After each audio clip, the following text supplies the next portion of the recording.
and they generally beautify the community with native vegetation, open space, and wildlife. Beautification is also a part of the Tujunga Spreading Grounds Enhancement Project's overall objective. Aside from recharging the aquifer, the renovation will allow for passive recreation on community open space.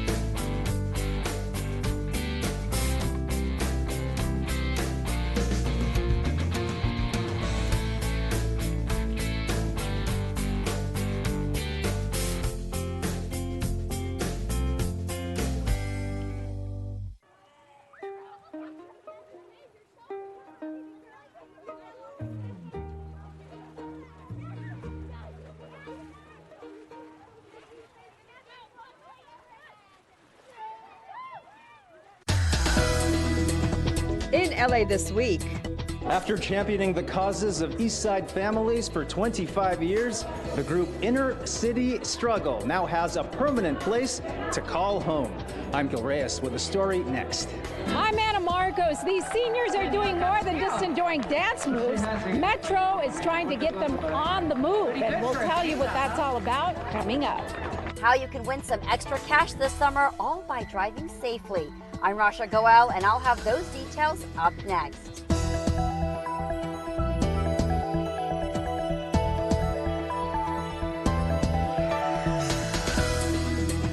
Hey everyone, I'm Yana Kay. Here's what's happening on LA this week.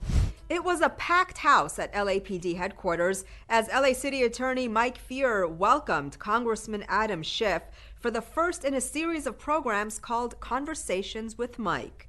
The two men talked about key constitutional questions, including whether impeaching the president would do more harm than good. To impeach or not to impeach the president? The answer is split among Democratic presidential contenders as well as members of Congress. Before we embark on something of this seriousness, I think the question is this the right thing for the country? And that will be an absorbing and wrenching experience for the whole country. Democratic Congressman Adam Schiff sat down with Los Angeles City Attorney Mike Feuer to try and answer the impeachment question. The crowd gathered here at Deaton Auditorium at LAPD headquarters to watch two veteran Los Angeles politicians who've been thorns on the side of President Trump. Of course, City Attorney Feuer successfully sued the Trump administration for attempting to withhold federal dollars as punishment for so-called sanctuary cities like Los Angeles. And then there's Congressman Adam Schiff, who, as chairman of the House Intelligence Committee, is one of the president's toughest critics. The administration has made no secret of its view that impeachment is a trap for Democrats as a political matter. Do you agree? If you don't impeach, then the progressive base is demoralized. There's a good argument to be made if you do impeach and he's acquitted and claims total exoneration, that the progressive base is demoralized and doesn't turn out. In short, a no-win situation for Democrats, since the Republican-controlled Senate would almost certainly clear Trump during impeachment proceedings. Impeachment does not remove this president. There is only one way to remove this president, and that is by voting him out of office. And that is an imperative second to none. While Democrats have yet to decide on a presidential nominee, the presidential election is set for November of 2020. For survivors of human trafficking, getting back on their feet financially and emotionally can be overwhelming. But a nonprofit called Two Wings is providing the hope they need to get back on their feet. We sat down with the director of Two Wings to get an idea of what victims are facing and how Two Wings is helping. It's a problem that impacts thousands of Angelenos, most of them women, many of them children. Today, the focus is on the fight against sex trafficking. It is estimated that there are around 10,000 victims of sex trafficking here in the Los Angeles area. Southern California is a major hub for trafficking, and this is of U.S. citizens. So often it is believed that sex trafficking happens overseas, or only foreigners are trafficked into the United States, but this happens in our very own backyard. How does the typical victim, male or female, or even a child, get pulled into this kind of activity? The most common is a boyfriend. A boyfriend usually, goes about the regular courting, you're beautiful, I would like to get to know you better, and then something will change. Or it could be that they come from a marginalized, poverty-stricken area, and they are looking for money to take care of their family. They will go to a trafficker or a well-known pimp for security, or just for guidance or for help, and then they are stuck in it that way as well.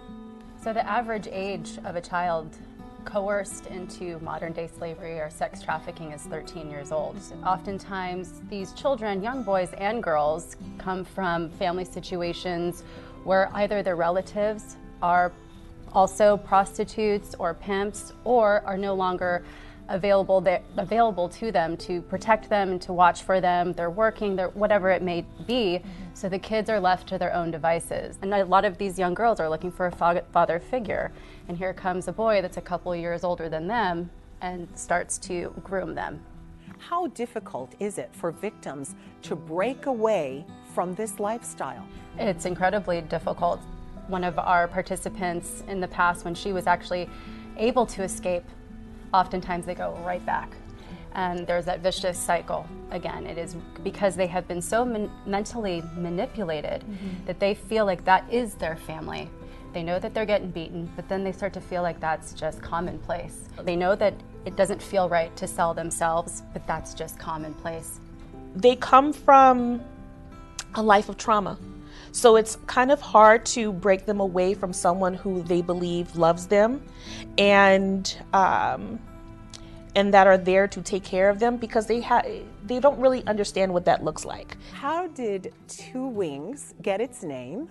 So Two Wings derives from our motto, which is every bird has two wings, hope and courage. So our clients bring the courage and we provide the hope that lets them soar. And we just here to make sure that they have a safe place to bond with people to have support, and people that actually believe in them, even if they don't believe in themselves.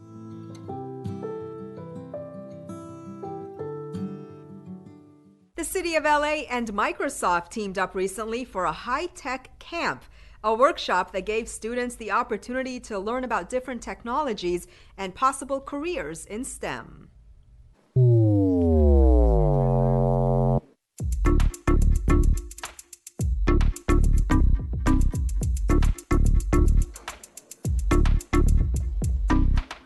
We're here at the Microsoft Playa Vista office in Los Angeles with several high schools and their juniors and seniors, and we're doing an immersive technology experience with them. We provide a full day of STEM, coding, career counseling, career panel discussions, LinkedIn profiles. They're going to be actually with devices in their hands. They're going to have coding clinics. They're going to get real hands-on experience with professionals in the industry. This is an area that Microsoft is deeply passionate about, serving the communities and specifically underserved youth, to really try to bridge that gap between technology availability and to get kids excited about what they can do and the impacts they can have. The next generation of engineers are out there. You know, we have a tremendous amount of jobs that are available, and we're really excited to have the city participating this year. So it's the partnerships that are involved in terms of impacting these kids have kind of grown. Being able to do this through government and schools is core to our mission. We try to make it as fun as possible and, you know, let them understand that the opportunities are limitless. You know, the intent is to kind of spark the imagination, and once the imagination is sparked, anything's possible. These free high-tech camps are held in cities around the world. Power to the people just got stronger in LA's East Side as Gil Reyes reports activists with a proven track record for social change finally have a place to call home in Boyle Heights. Whether it's pushing for more funding for East Side schools or mobilizing the Latino vote, the group Inner City Struggle has championed the causes of Latino families for 25 years now, and now the agency finally has its own headquarters with a youth center to boot. And with that, the East Side activists, known as Inner City Struggle, opened their new headquarters, a 6,000 square foot center in Boyle Heights. And this time, they own it. This is going to be our 4th location in 25 years, and the difference now is that this is our permanent home. So we'll be able to be here without fear of having to relocate. The group has championed several causes over the years. One of their biggest accomplishments placed college prep courses at East Side schools that for years didn't have these classes. The building's new youth center will offer help with college applications. LA City contributed $1 million to help open the center at the request of Councilman Jose Huizar. If you look at the work they do, they're really a grassroots, bottom-up organization that takes their lead from the opinions and ideas and direction of parents and young people in the community. Any other issues that this group is maybe helping you on? I'd say like mental health resources. In our schools, there's not that many counselors or people that focus on mental health for students. Lincoln High School student Jacqueline Fajardo had complained about the lack of mental health workers on campus. And now Inner City Struggle says it's working with the school district to improve services. Inner City Struggle says it will teach young people how to mobilize for other causes such as elections and immigrant rights. So that they could be ambassadors for their community, so that they can then use the skills to go out and outreach and recruit more youth, more of their peers to get involved. East Side students are especially welcome at the new Inner City Struggle Youth and Community Center at 3467 Whittier Boulevard in Boyle Heights. The group also looks forward to educating more families about housing rights in increasingly gentrified neighborhoods. In LA, car accidents are the leading cause of death for children ages 2 to 14. How can we help change those statistics? Well, Rasha Goel has more on a contest that's promoting safe driving with some fun prizes and driving tips. LA drivers, it's an easy way to win some cash while taking responsibility on the road. From June 3rd to July 26th, you can compete for cash with LA's Safest Driver contest. All you have to do is download the app. The purpose of this contest is to raise awareness and to educate the public on safe driving behaviors and to change driving habits to reduce traffic accidents and fatalities. From January 1st to today, we have handled 15,200 traffic accidents. Think about that. 15,000 incidents in less than 6 months. And so far this month, we've had 6 fatalities. What makes these statistics even more tragic is that we know many of these accidents are entirely preventable. Things like excessive speed, distracted driving, and driving under the influence of drugs and alcohol are all contributing factors to these accidents. The city has partnered with United Services Automobile Association and Cambridge Mobile Telematics for the contest. According to the World Health Organization, distracted driving has become a global epidemic, and all of us here are responsible for that. LA's Safest Driver app will score your driving based on 5 things: speed, acceleration, braking, cornering, and phone distraction. Yes, they actually have a way to track if you're using your phone while driving. So if you're serious about winning some cash this summer while you're driving, I would recommend paying attention to those 5 things. It will be activated based on phone movement and deactivated when the phone is turned off. At the conclusion of each entry period, the driving scores for each trip are totaled. The driver with the highest scores in the selected categories will receive cash prizes at the end of this campaign. There will be bi-weekly prizes as well as 5 grand prizes at the end of the contest. You can download LA's Safest Driver app from the App Store or Google Play. For more information, you can also check out lasafestdriver.com. Well, no more dodging cars to get across the street. Residents in the Fairfax district can now cross the street safely as a new traffic signal is installed on a very popular intersection.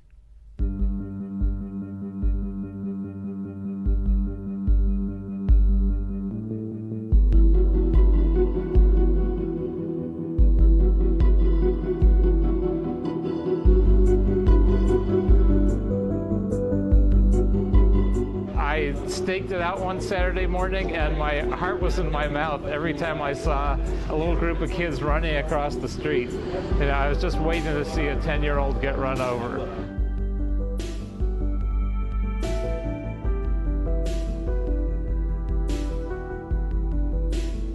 It was a huge danger, and so we did everything we could to push it forward, and this is a great day now that we were able to actually formally light the signal. There we go. All right.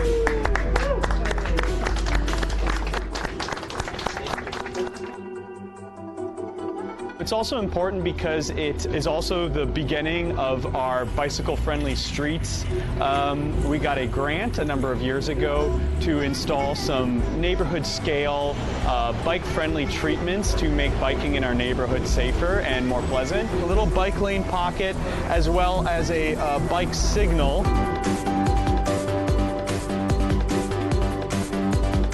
Also really important because it's part of our larger plan to create these neighborhood greenways through our area that will allow people to really have an enjoyable experience walking and biking through the neighborhood.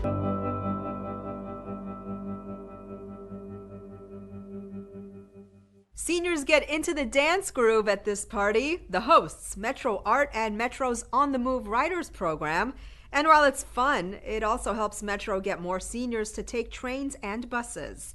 Anna Marcos joins the bash at El Pueblo.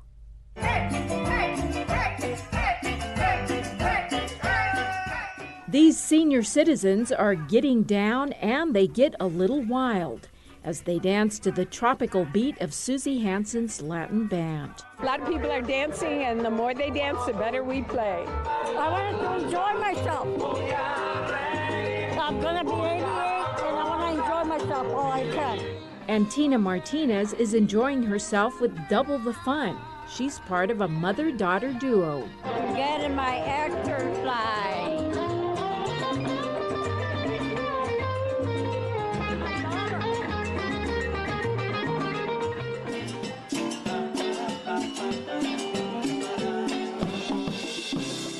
The party at El Pueblo is part of the Raised on Records concert series for seniors, held at different places throughout LA County.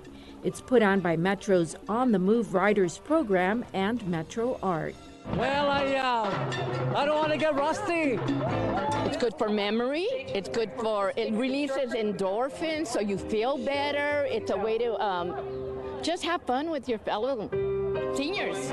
But this is about more than just fun dance moves. Metro wants to get these seniors on the move, and that's why it has about a dozen booths to show them how to get around town and have fun. Our On the Move Riders program strives to empower older adults to learn how to use the buses and trains. So we throw in some transit education with a little salsa today, and to hopefully excite them about using public transportation. Many of these seniors are taking part in the On the Move Riders program and its network of social clubs, 30 all over the county. Some of these guys are even travel buddy volunteers. As travel buddies, we plan the trips. Last week we went to the Universal City Walk. We took 15 people with us. We've been in Santa Monica, the beach. We've been twice of that. Good for seniors to get them out of the home. A lot of people kind of enjoy watching TV, sitting down, doing nothing.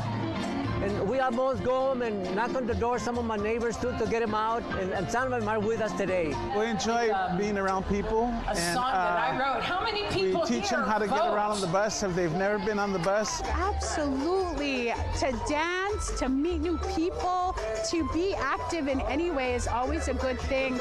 With senior outings like this, hopping on LA's trains and buses just doesn't get more fun.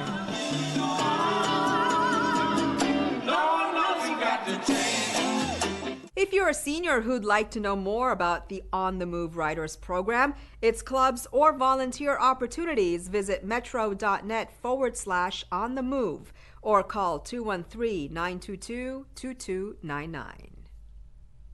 Well, he played a major role in the cultural history of Los Angeles from the 1800s to the 1920s. Charles Fletcher Lummis lived in Northeast LA and in 1907 founded the Southwest Museum, the first public museum in LA. The three-day Lummis Festival honors his great contributions to our city. Lummis Days is the festival of Northeast LA, but it's a celebration of the diversity and the talent and creativity of Northeast LA neighborhoods. We named the festival after Charles Lummis because Charles Lummis was the first person to talk about the concept of multiculturalism in Los Angeles. He was a very seminal figure in LA history. First city editor of the LA Times, the city librarian very, very early on. This is the Southwest Museum, which was founded by Charles Lummis. Lummis also founded this place as the city's first museum, and also his home, which is just a few blocks away from here, Lummis Home, which he built by hand from River Rock, is a city park as well. We're painting sort of the time that Lummis lived and back to actually the turn of the century. So we have models that go back to that era. And we're painting them here at different locations at Southwest Museum. Lummis fought to preserve Native American culture. He fought to recognize the contributions of Latino culture here in Los Angeles. He was very, very involved at a time when that was very unfashionable in bringing in other groups and forging a culture out here, a society out here in Los Angeles. When it comes to keeping your community clean, sometimes it does take a village. Residents in MacArthur Park rolled up their sleeves and helped clean their neighborhood.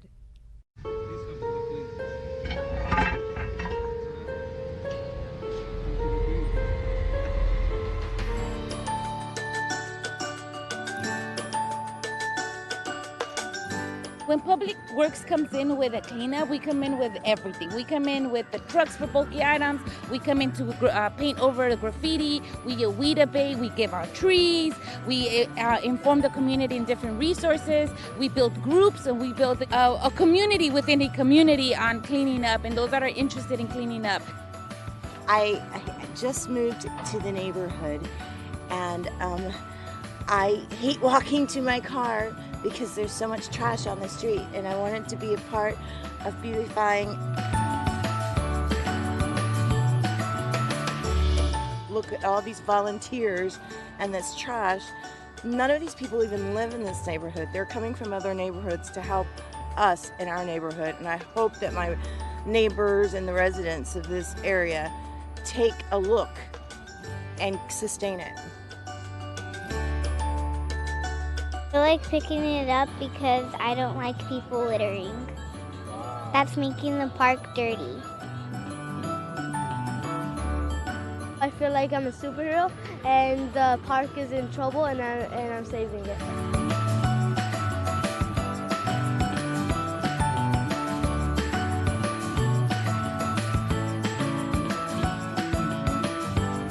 Wherever we live, we want it to be clean. Please take care of your neighborhoods. They are the champions again. The Granada Hills community celebrates another national title. Students now have one less thing they need to pay for, and Metro adds more electric bikes to their fleet. All this in City Beat. Councilmember Greg Smith was on hand to celebrate Granada Hills Charter High School's 7th U.S. Academic Decathlon National Championship in the last 9 years. At the ceremony, a championship sign was unveiled showing passerbys who the current champs are. It's a great achievement that these young students have risen to the highest level of academic achievement in the United States of America. As part of a one-year pilot program, students from LA Unified School District and LA Community College District will be offered free Dash Bus passes. The LA DOT and council members Paul Krikorian and Mike Bonin collaborated on this program to help students cut extra costs. Why deal with the hassle of driving in LA when you can get around on bike? Metro just added 300 more electric bicycles to stations across the city. Download the Metro Bike Share app to find a nearby station and ride off to your destination.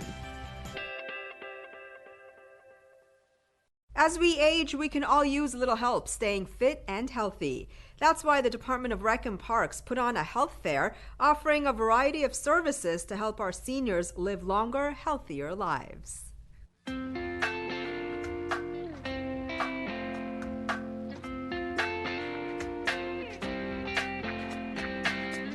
We're here today and we're collaborating with Humana because it's so important for our older adults to learn about fitness demonstrations, the fitness activities that are available to them through Recreation and Parks, as well as all the resources that we have here from community and city and county to help them become more healthy, more active for longevity.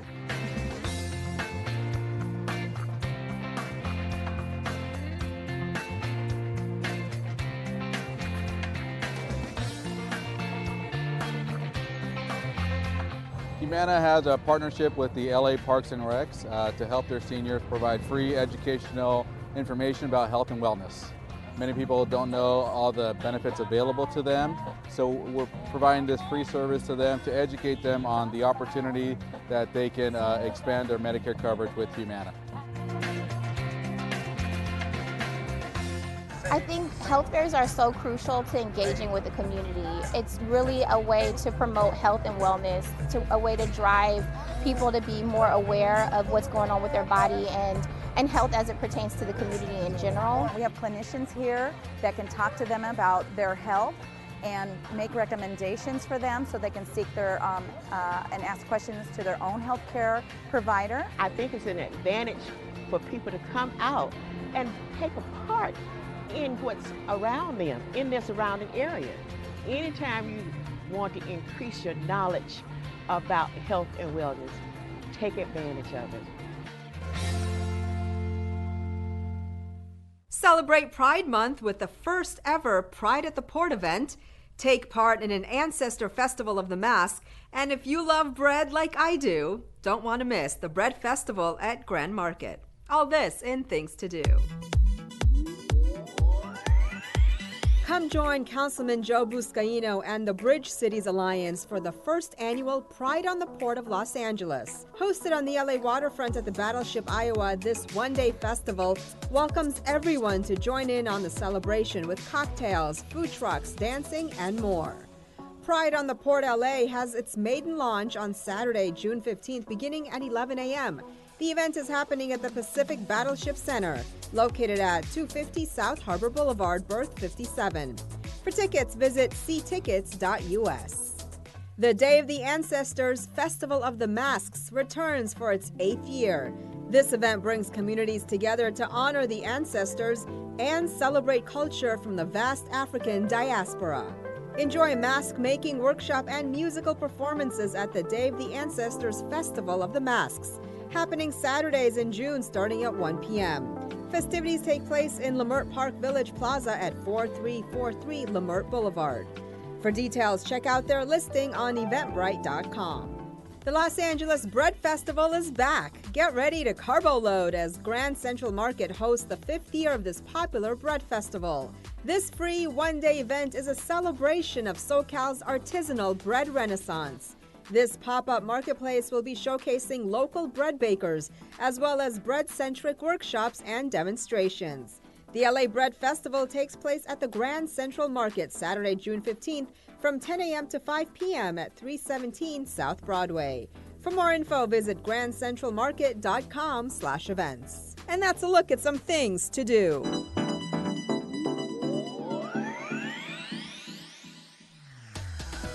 That's it for this edition. I'm Yana Kay. From all of us here at LA This Week, thanks for joining us. A reminder that you can catch us online at lacityview.org. We're also on Facebook, Twitter, and YouTube. See you next time for more of LA This Week.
Good morning.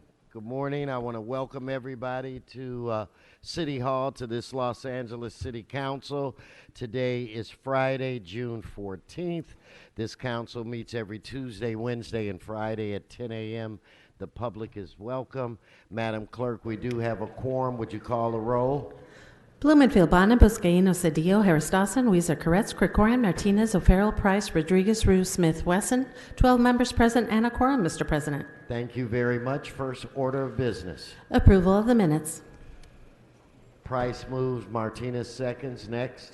Commendatory resolutions for approval. Bonin moves, Cedillo seconds. Continue.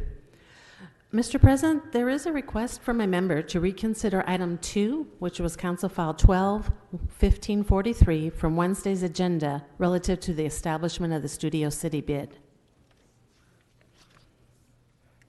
Okay, why can we hold that item and just move through the other?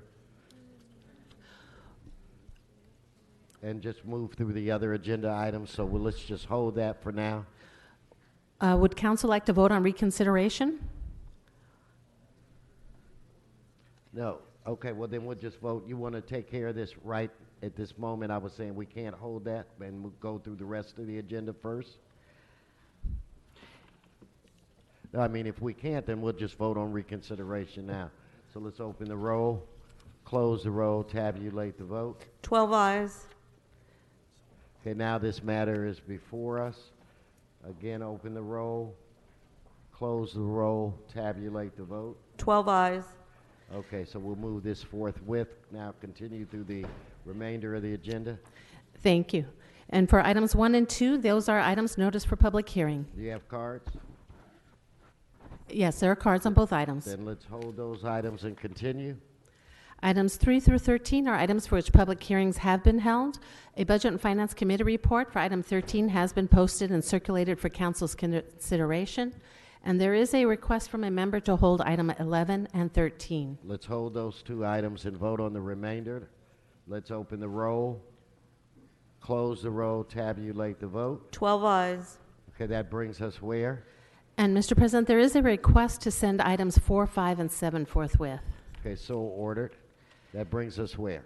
That then takes council back to presentations, items called special or general public comment. Okay, I'd like to now defer to Mr. Smith. The floor is yours, sir. Thank you, Mr. President, and it's an honor to be here today to recognize a number of people who served our country so well. I would ask the recipients today of the honorees that are being honored by various council members to come up to your council member and stand behind their desk, if you would, those of you that are being honored. Brad, you stay here. I know there's some more, sir. Come on.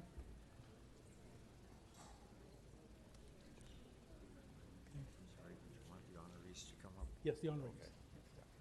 The honorees. All right, thank you very much. As we begin today, it's a great honor of mine to be here today as what I believe is the only veteran member of the Los Angeles City Council. I'm honored to pay tribute to our United States Army. As we begin today, I ask everyone in the audience to please stand and join with us as we have the presentation of the colors by the U.S. Army Los Angeles Area Recruiting Battalion and a rendition of the national anthem, and then return and stay standing, please, for the Pledge of Allegiance. I call forward, please, if you recognize our great mayor's representative, Larry Vasquez, who is the mayor's Veterans and Military Affairs Director. Mr. Vasquez. Parade the colors.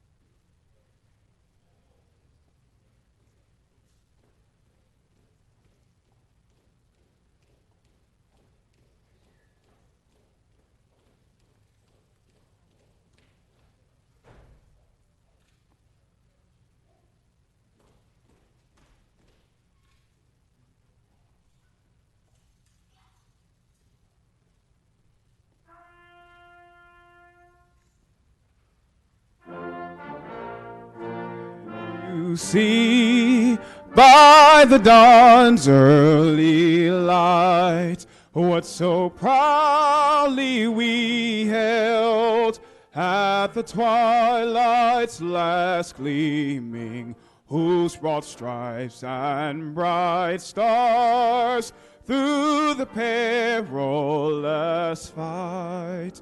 O'er the ramparts we watched were so gallantly streaming, and the rockets regular, the bombs bursting in air, gave proof through the night that our flag was still there. Oh, say does that star-spangled banner yet wave o'er the land of the free and the home of the brave.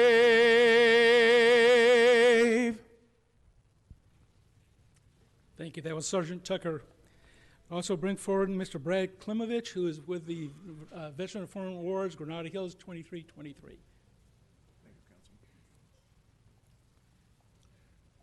Comrades, ladies and gentlemen, please join me in the Pledge of Allegiance of the flag of the United States of America. Present arms. I pledge allegiance to the flag of the United States of America and to the republic for which it stands, one nation, under God, indivisible, with liberty and justice for all. Two. Thank you. You may all be seated. Thank you so much.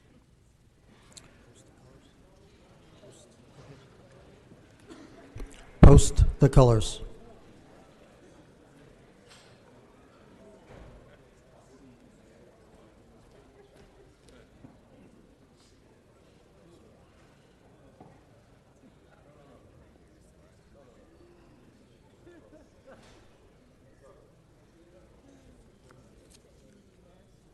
Ladies and gentlemen, on this day, June 14th in 1775, 244 years ago today, the Second Continental Congress took a first step in what would be the creation of the United States of America. A full year before the signing of the Declaration of Independence, the Congress voted to establish the Continental Army and appointed George Washington as commanding general, assigned the protection of what was then the 13 colonies into a single organization. The formation of the Army was the beginning of our Union. In the 244 years since, much has changed in our country, but it is the United States Army which remains the sole and only armed forces that was our original armed forces. While it would be impossible to tell the full history of the U.S. Army here today, it is the Army and the individuals who serve in it who have allowed our country to be born and grow and thrive. From Yorktown to Gettysburg, to the beaches of Normandy, which we celebrated just last week or a week or so ago, the 75th anniversary of the landing in Normandy, the men of the Pointe du Hoc, the 82nd Airborne. These were the places that the U.S. Army has shared and shaped our history. Before Brown versus the Board of Education, the U.S. Army, along with all our military, was desegregated by order of President Truman. And because there's no fighting force that compares to the U.S. Army in other branches, there is less armed conflict today and less death from war than at any time in world history. The Army is an institution that turns 244 years old today. In that history, millions have served. My father was in the Army Air Corps in World War II in Germany, flying over Germany. I served in the United States Air Force. My son served in the Navy. We are a military family, and I'm proud of it. On this birthday, we are lucky enough to be graced by the presence of a few individuals who have done so much for this country and served our country well. Before I introduce them, I would like to call the Director of the Mayor's Office, once again, Larry Vasquez, for a few words. Mr. Vasquez. Thank you. Will we please keep it down? I'm not going to have any disturbances. You're disrupting this meeting. Last warning. Council President Wesson, distinguished council members, veterans, Lieutenant Colonel Flood, and members of the Los Angeles Recruiting Battalion, members of the 300th Army Band, service members, family members, friends and citizens of Los Angeles, on behalf of Mayor Garcetti, thank you for the opportunity to recognize one of the greatest institutions of our nation, the United States Army. For 244 years, the Army has been on watch, protecting and defending our freedoms, and we pause to recognize the service and sacrifice of the men and women who have served. A special thank you to Councilmember Smith for his unwavering support for this event. Welcome to members of the Mayor's Military Veterans Advisory Council, Mr. Michael Dolphin and Joanna McFadden, both Army veterans. I would also like to recognize Carissa Gonzalez and her Army of USO volunteers who are here today and who have graciously agreed to sponsor this morning's events and future service birthdays. Since 1941, the USO has served as a home away from home for so many servicemen and women around the globe. The USO has a special place in my heart, as it does for many others who have served. I had the opportunity to, even though I was in the Navy, to command a provincial reconstruction team in Afghanistan. And I remember on my return home on leave, Christmas Day, I landed in Dallas, Texas, on my way back to California to see my family. 7:30 in the morning, Dallas, Texas. I thought there would be nobody in the airport. It was very quiet getting off the airplane. But as soon as I cleared the terminal, there were about 30 members of the USO there to welcome myself and some of my fellow service members home on Christmas Day. So they're a very, very special organization. And while I love cake, and who doesn't, this is an opportunity to recognize the members of our community who have made the U.S. Army the greatest army in the world. Their selfless sacrifice throughout its history has provided the bedrock of our democracy and for freedom for millions of people around the globe. As a councilman member, just last week we recognized the bravery of the men who participated in the D-Day invasion at Normandy that led to the liberation of Europe, the defeat of Nazi Germany, and the end of World War II. The Army has produced great leaders like General George Washington, General Ulysses Grant, General MacArthur, and General Eisenhower, General George Patton, the California native, and General Norman Schwarzkopf and General Colin Powell. Their bravery is unparalleled, and 70% of our nation's Medal of Honor recipients served in the U.S. Army. I will let the Council's resolution speak to the many other heroic actions in history and heritage of the U.S. Army, and I am honored to serve as the Director of Military and Veterans Affairs in this city for Mayor Garcetti, the city with the largest concentration of veterans in the country, and to recognize the members of our community who have served and contributed to the greatest army in the world. Thank you. Thank you so much. We're going to begin honoring our individual recipients today. I'm going to start off with my recipient. So Brad, come up front and center, please. Brad joined the U.S. Army in 1975 and served 3 years in the Berlin Brigade and the 1st Infantry at Fort Raleigh, Kansas. Like many who signed up to service, he looked to the U.S. Army to learn a trade, and he credits this service with teaching him to become an automotive specialist. After finishing the service, he took those skills to the private sector, where he made a career for himself in auto mechanic. And even though he hasn't been active in the service itself for over 40 years, he continues to serve where he's support the service members at Post Commander for VFW Post 2323 in Granada Hills.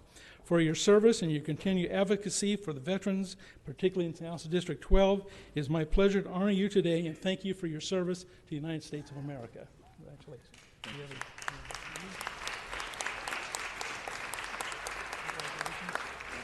Put this down a little bit so it doesn't flip. Okay.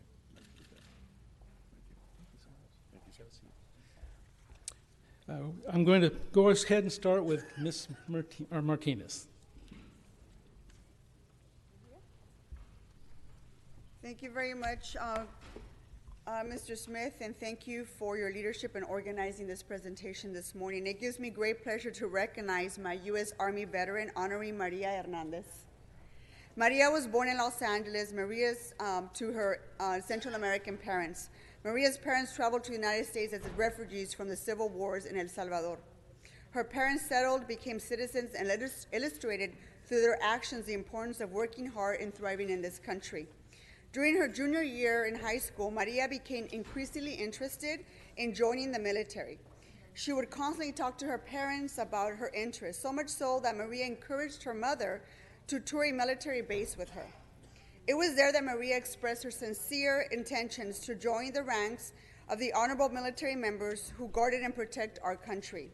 Maria did not only not allow her parents to say no, but she pleaded with them for this opportunity to join. They honored her decision and consented to her enlisting in the U.S. Army. Maria enlisted upon her 17th birthday. She continued her senior year, and she enrolled in her senior year and shipped out to Fort Jackson in South Carolina 2 days after her high school graduation. She illustrated leadership during her boot camp training by becoming a platoon guide and receiving an honorary recognition coin from her drill sergeants. After Maria completed boot camp, 9/11 took place. She wanted to continue serving and became the clerical staff at the newly formed 746 Quartermaster Battalion in Van Nuys. She juggled her military enlistment, 2 part-time jobs, and a full-time college enrollment. She traveled to Germany for additional military training and participated in Operation Gratitude, where she helped prepare personalized care packages for service members who were overseas. Maria was recognized and received an honorable discharge in 2005, all while completing and receiving her AA in sociology from Pasadena City College.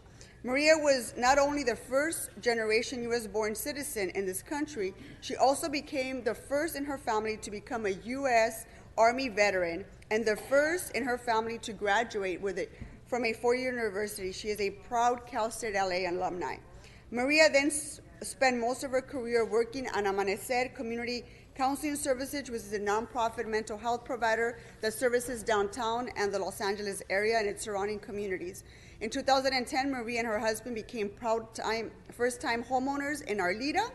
Maria continues to actively engage in her community as she has become a great asset of the Arleta neighborhood. She has actively pushed to make her community safer by advocating for more street lights and stop signs, tree trimming services, and how to pave our streets. Thank you for your dedicated work, Maria. Congratulations. We work so well with you, and we appreciate your service not only to our country, but to our community. You are a role model and a great leader in our community. We thank you for your service. Congratulations.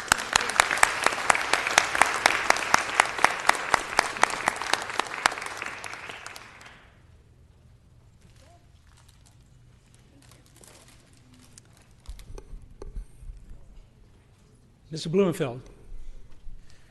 Thank you very much. Thank you, Councilmember Smith, for bringing the USO here to celebrate the birthday, the 244th anniversary of the United States Army. I think it's spectacular that we're doing this. And I am honored today to be joined by Sergeant First Class Roscoe Frazier. He's here with his wife, who's sitting in the back, Lila, and they are both residents of Winnetka in my district. Roscoe has 20 years of service in the U.S. Army. And then after that, he did 20 more years of public service in D.C., working with D.C. Metro. He has amassed 32 awards and decorations over those years, including 5 Bronze Stars, 3 of which were for valor, 2 for meritorious service, his aerial gunner wings, a designation as master parachuter, and 2 Purple Hearts. He is well decorated, to say the least. The motto of the U.S. Army is, "This we will defend," and Roscoe's career in the Army is a testament to his dedication to defending and serving this country. Together with Roscoe, his father, brother, and son all served combined 74 years with the military and 11 years of combat service. That's a family commitment. Roscoe served 2 tours of service in Korea, first in 1962 and then again in 1972. Between those tours, Roscoe served in some of the bloodiest and hardest fought battles of Vietnam, including Doc Tao, the Golden Triangle, the battle for Chu Chi, and Tai Ninh. Roscoe served as a helicopter gunner supporting the Vietnamese allies, bringing troops and supplies to and from the front lines. On his 4-month tour of duty in Vietnam, he flew 479 combat assault and supply missions, where he earned 4 air medals and an Army Commendation ribbon. Most impressively, and a testament to defending his brothers in arms was during one mission where he and 16 men stayed behind in an ambush patrol, calling in artillery fire on the enemy.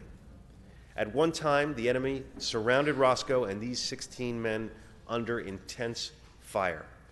Under artillery fire and helicopter covering fire, he fought through the encirclement, and all 16 of the men escaped unharmed.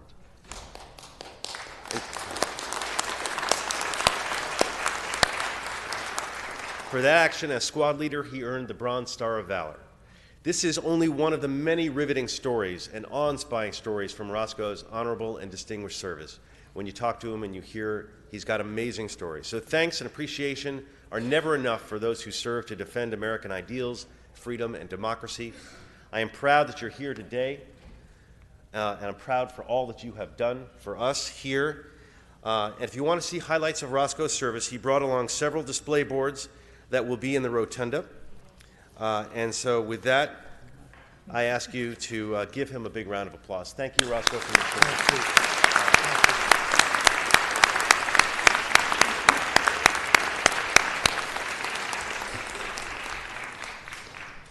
Continue, Mr. Bonin.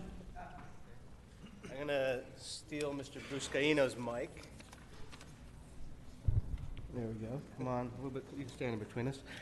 Thank you, Mr. Smith, for doing this. It's a great pleasure to be a part of this.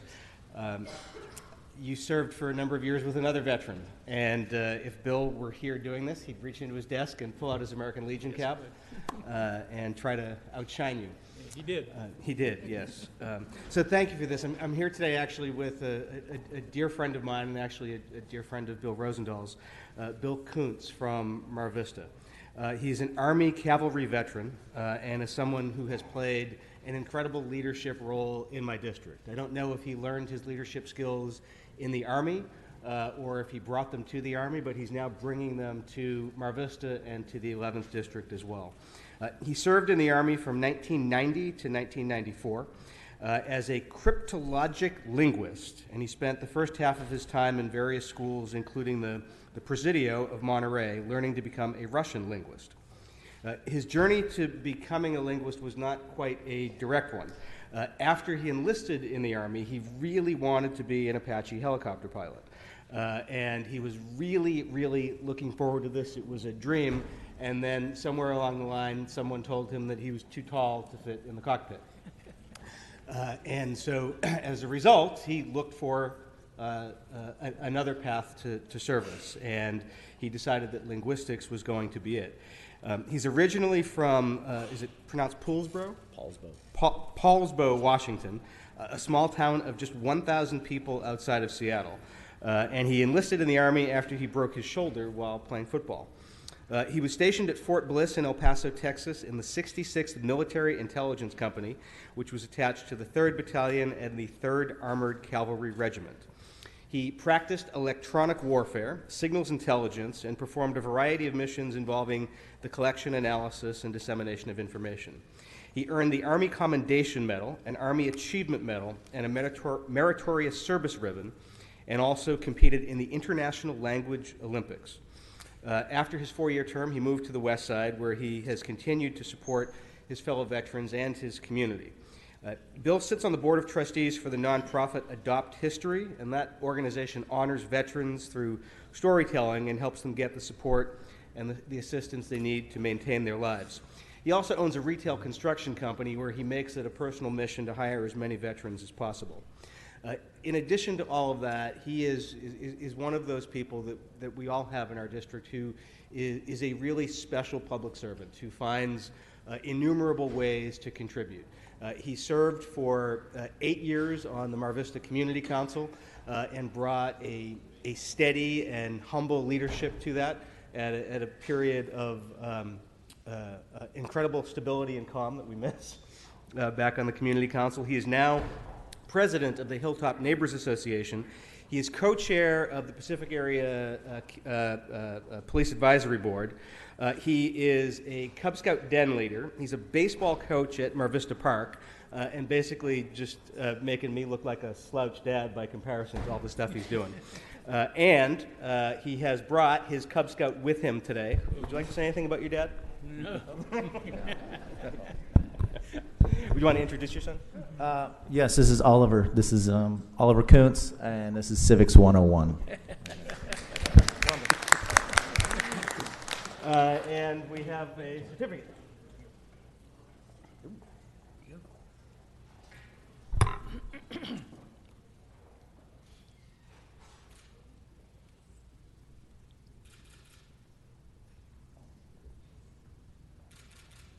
Thank you, Mr. Smith. Thank you, Mr. Bowden. I believe Mr. Cedillo has someone else still serving in uniform.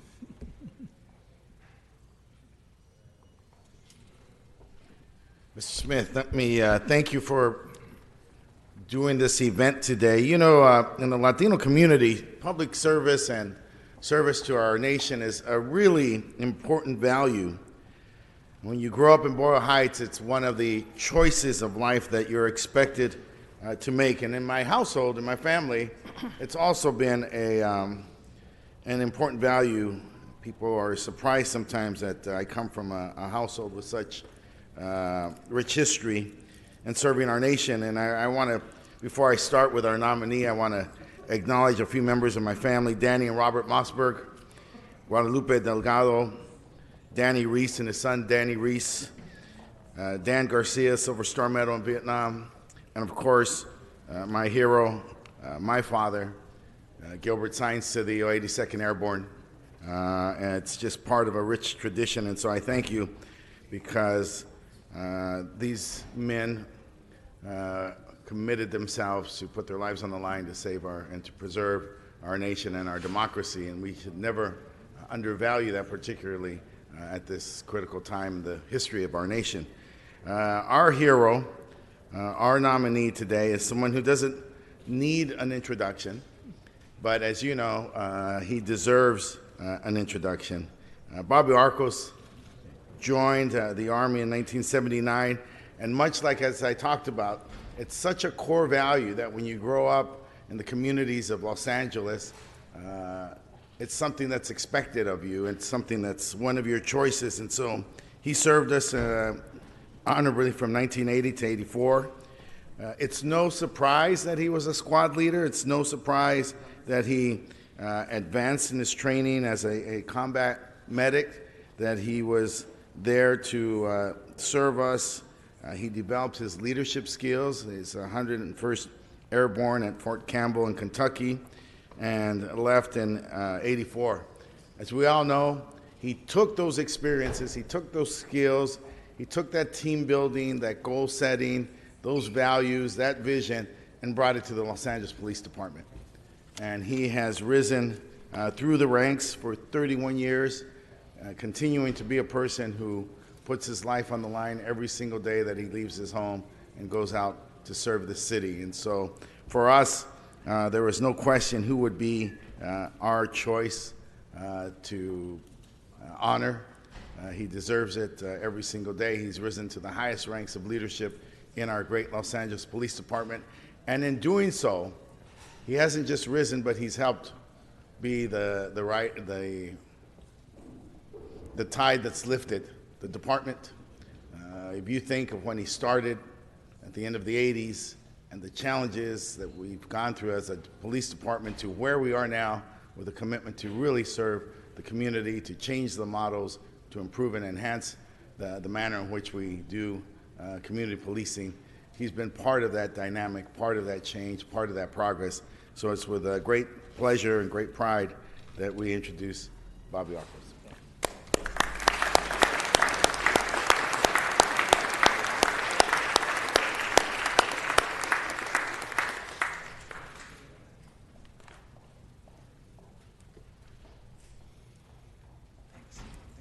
Thank you. Mr. Harris Dawson, CD8.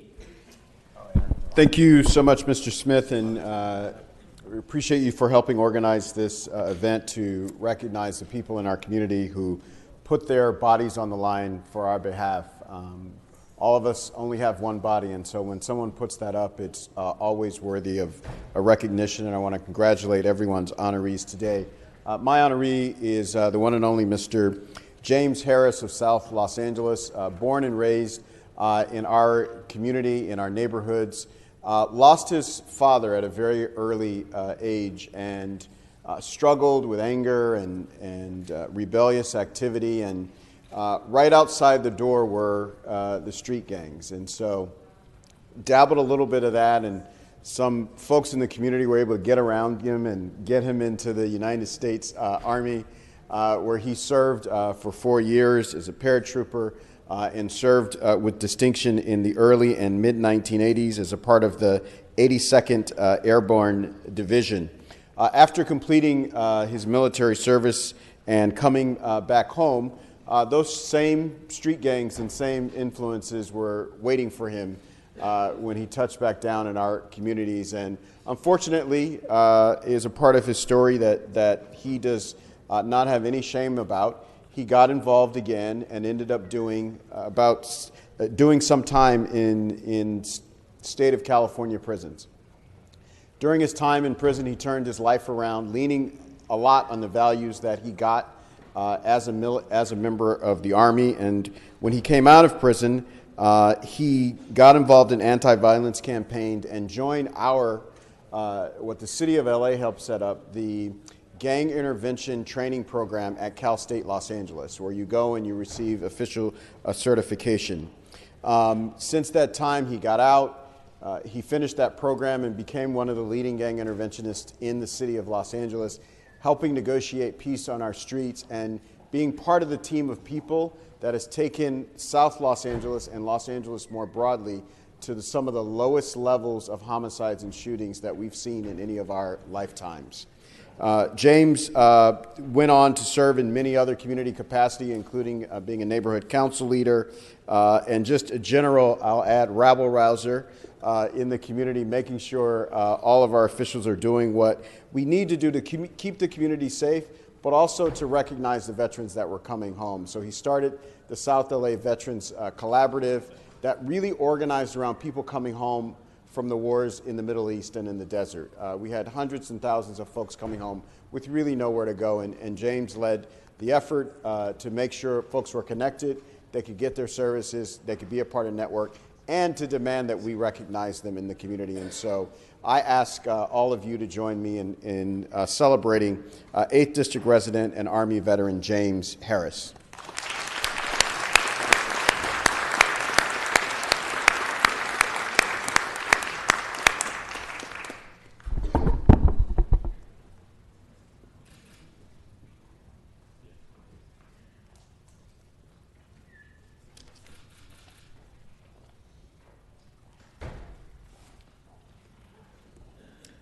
Thank you very much.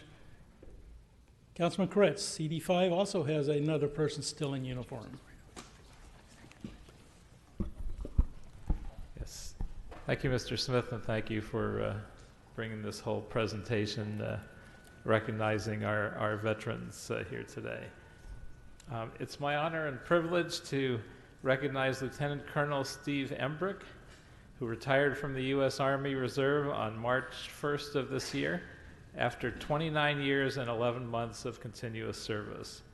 Not only was he a hero to the United States Army, but he continues to be a hero on the streets of Los Angeles as patrol captain of our beloved West Valley Division. Under his leadership, we've enjoyed a great relationship with his team and his command. Also, we want to welcome his wife Rebecca and his son Alex and daughter Fiona to the council chambers. Steve Embrick enlisted in the U.S. Army in 1986 and served as an infantryman until he was commissioned as a field artillery officer in 1992. In 1994, he joined the California Army National Guard, where he served as field artillery officer in the Field Artillery Battalion. His assignments included fire support officer, fire direction officer, executive officer, operations officer, and commanding officer. In 1999, he completed the Military Intelligence Officers Transition Course and transferred to the 223rd Military Intelligence Battalion, where he served as a tactical intelligence officer in various duty assignments, including platoon leader, executive officer, operations officer, and commanding officer. And as an intelligence officer, he also served in the 519th Military Intelligence Battalion airborne while deployed in Iraq. In 2010, he was transferred to the Army Reserve, where he was assigned to the 75th Division, and there he served as an intelligence officer, chief observer trainer, and brigade operations officer. Lieutenant Colonel Embrick's service includes deployments for Operation Iraqi Freedom and Operation Enduring Freedom. His awards and decorations are numerous and outstanding, and so on behalf of the City of Los Angeles, we proudly salute Lieutenant Colonel Steve Embrick and applaud his distinguished service to this country. Thank you.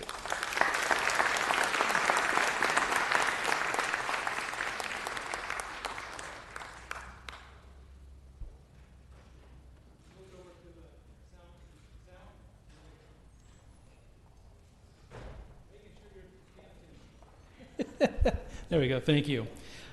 Today I'm going to be standing in for our friend Paul Krikorian, who couldn't be here. And on behalf of Councilman Krikorian, I'm proud to recognize Gary Agass as Council District 2's honoree for the celebration of today's anniversary of the U.S. Army. Gary Agass served as a sergeant in the U.S. Army Infantry Mechanized Cavalry Division, 1966 through 1969. During his service, he was deployed to Germany, where he was stationed outside Nuremberg.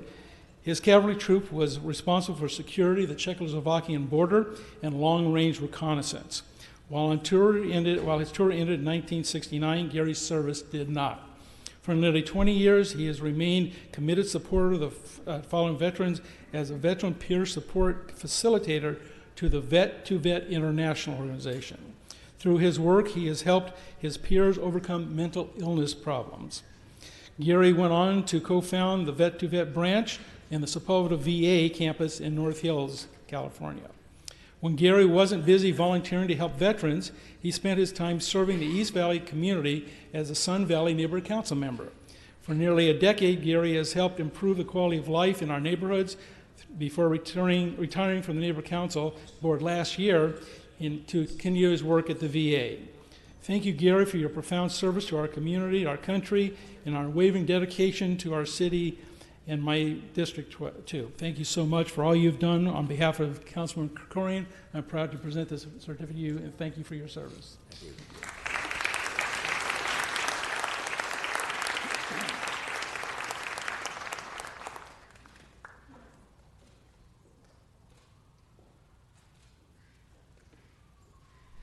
And now to Mr. Price, CD9.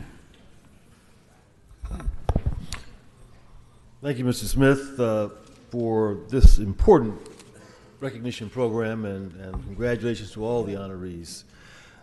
Each year we have an opportunity to honor all veterans, but as you know, today is special because it's the U.S. Army's birthday and it's Flag Day.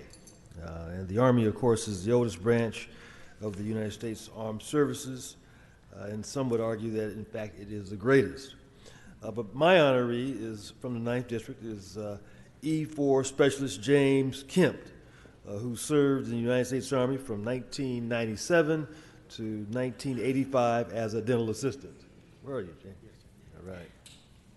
He was awarded a special commendation for helping identify over 21 souls who lost their lives in a tragic helicopter crash. He currently is enrolled at LA Southwest College at 60 years young. He is dedicated to continuously improving himself so that he can improve our community. Specialist Kemp, thank you for not only your service, but for your continuing to work for the district and the community, making our city a proud place to live. Thank you.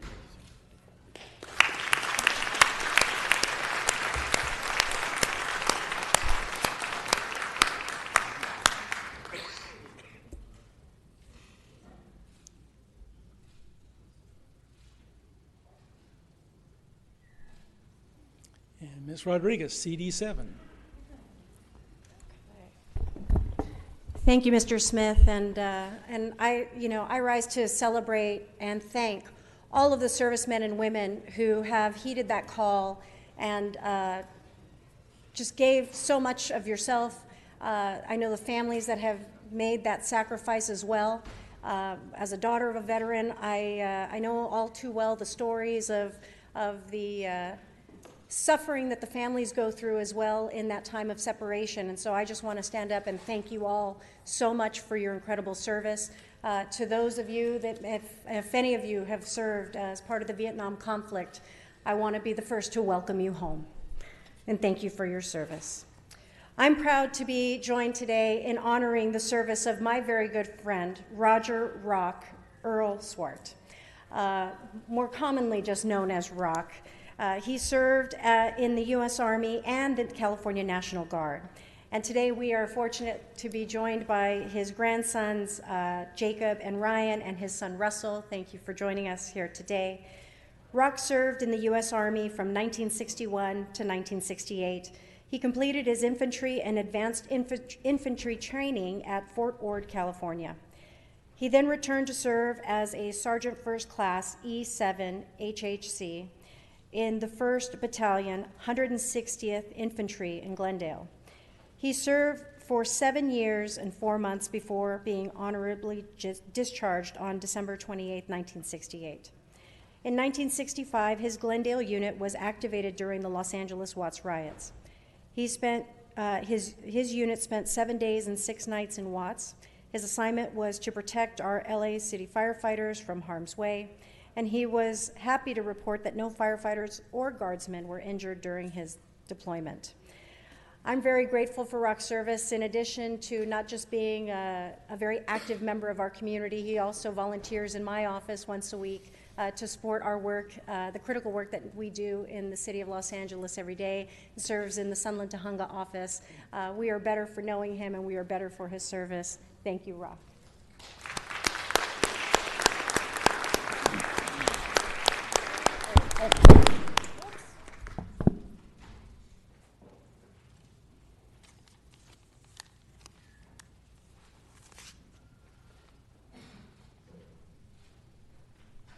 Thank you very much. Ms. Rue, CD4.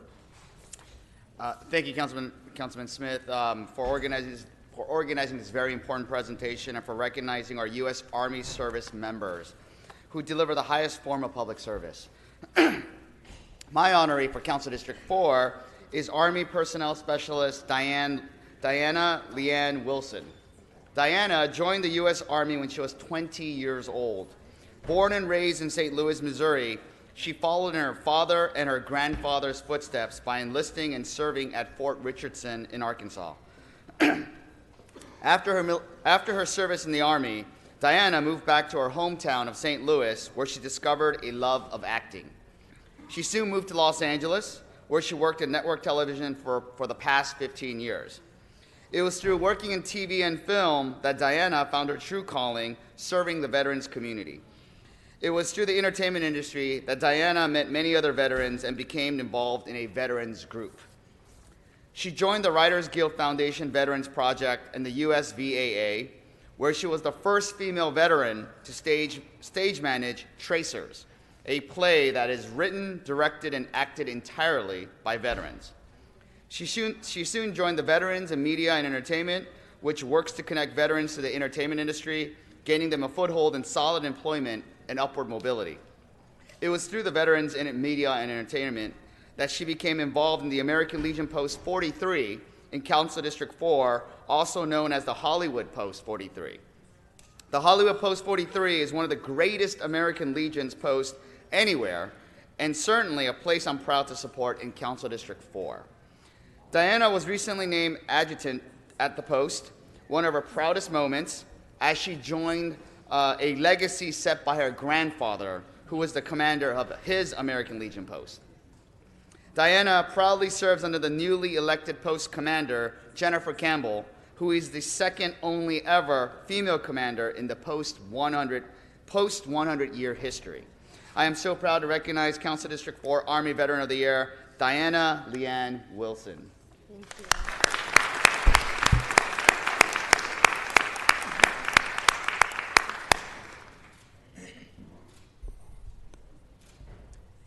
And now, last but certainly not least, the President of the City Council has a special friend of his and mine.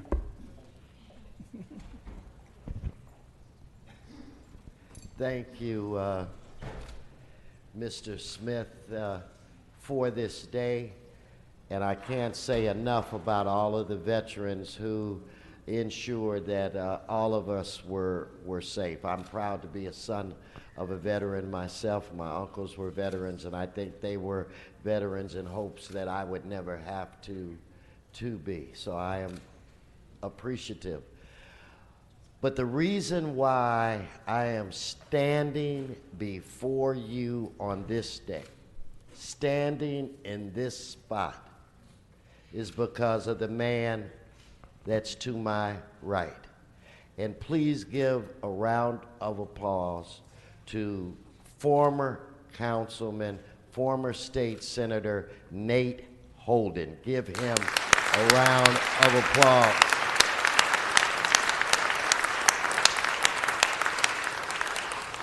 When nobody, members, nobody would give me an opportunity to get into this line of work, he was the only one that took a chance on an inexperienced little fella from Cleveland, Ohio, and gave him the opportunity to learn how to be a public servant.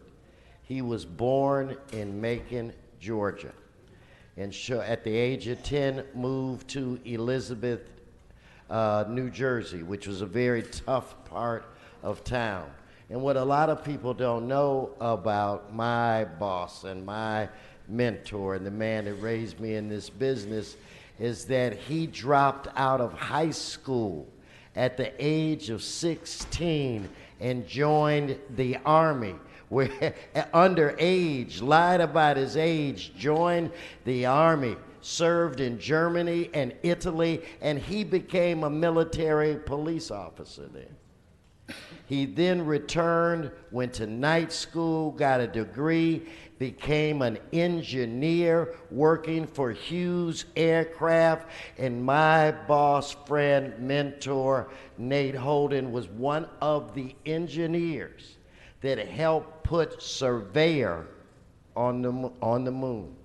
They were having problems, and it was Councilman Holden that came up with a special attachment. He served for 30 years as a public servant. He was elected to be the state senator in 1974, and it was my greatest opportunity when he was elected to the city council in 1987, and he selected me to be his chief of staff. One of the other reasons why I'm so glad, Mr. Smith, that you did this on this day, because tomorrow will be the councilman's birthday. He will be celebrating his 90th birthday. Let's give him another round of applause.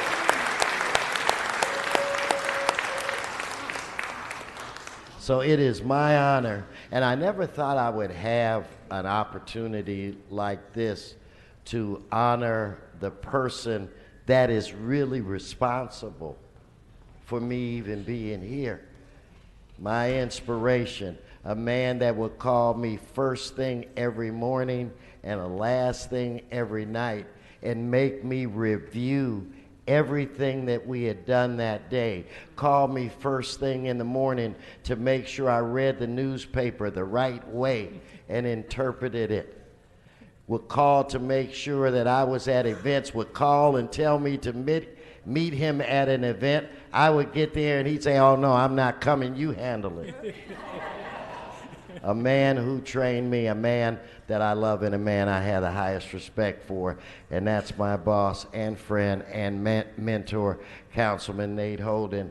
Let us recognize him as one of our great veterans for this great country, Councilman Nate Holden.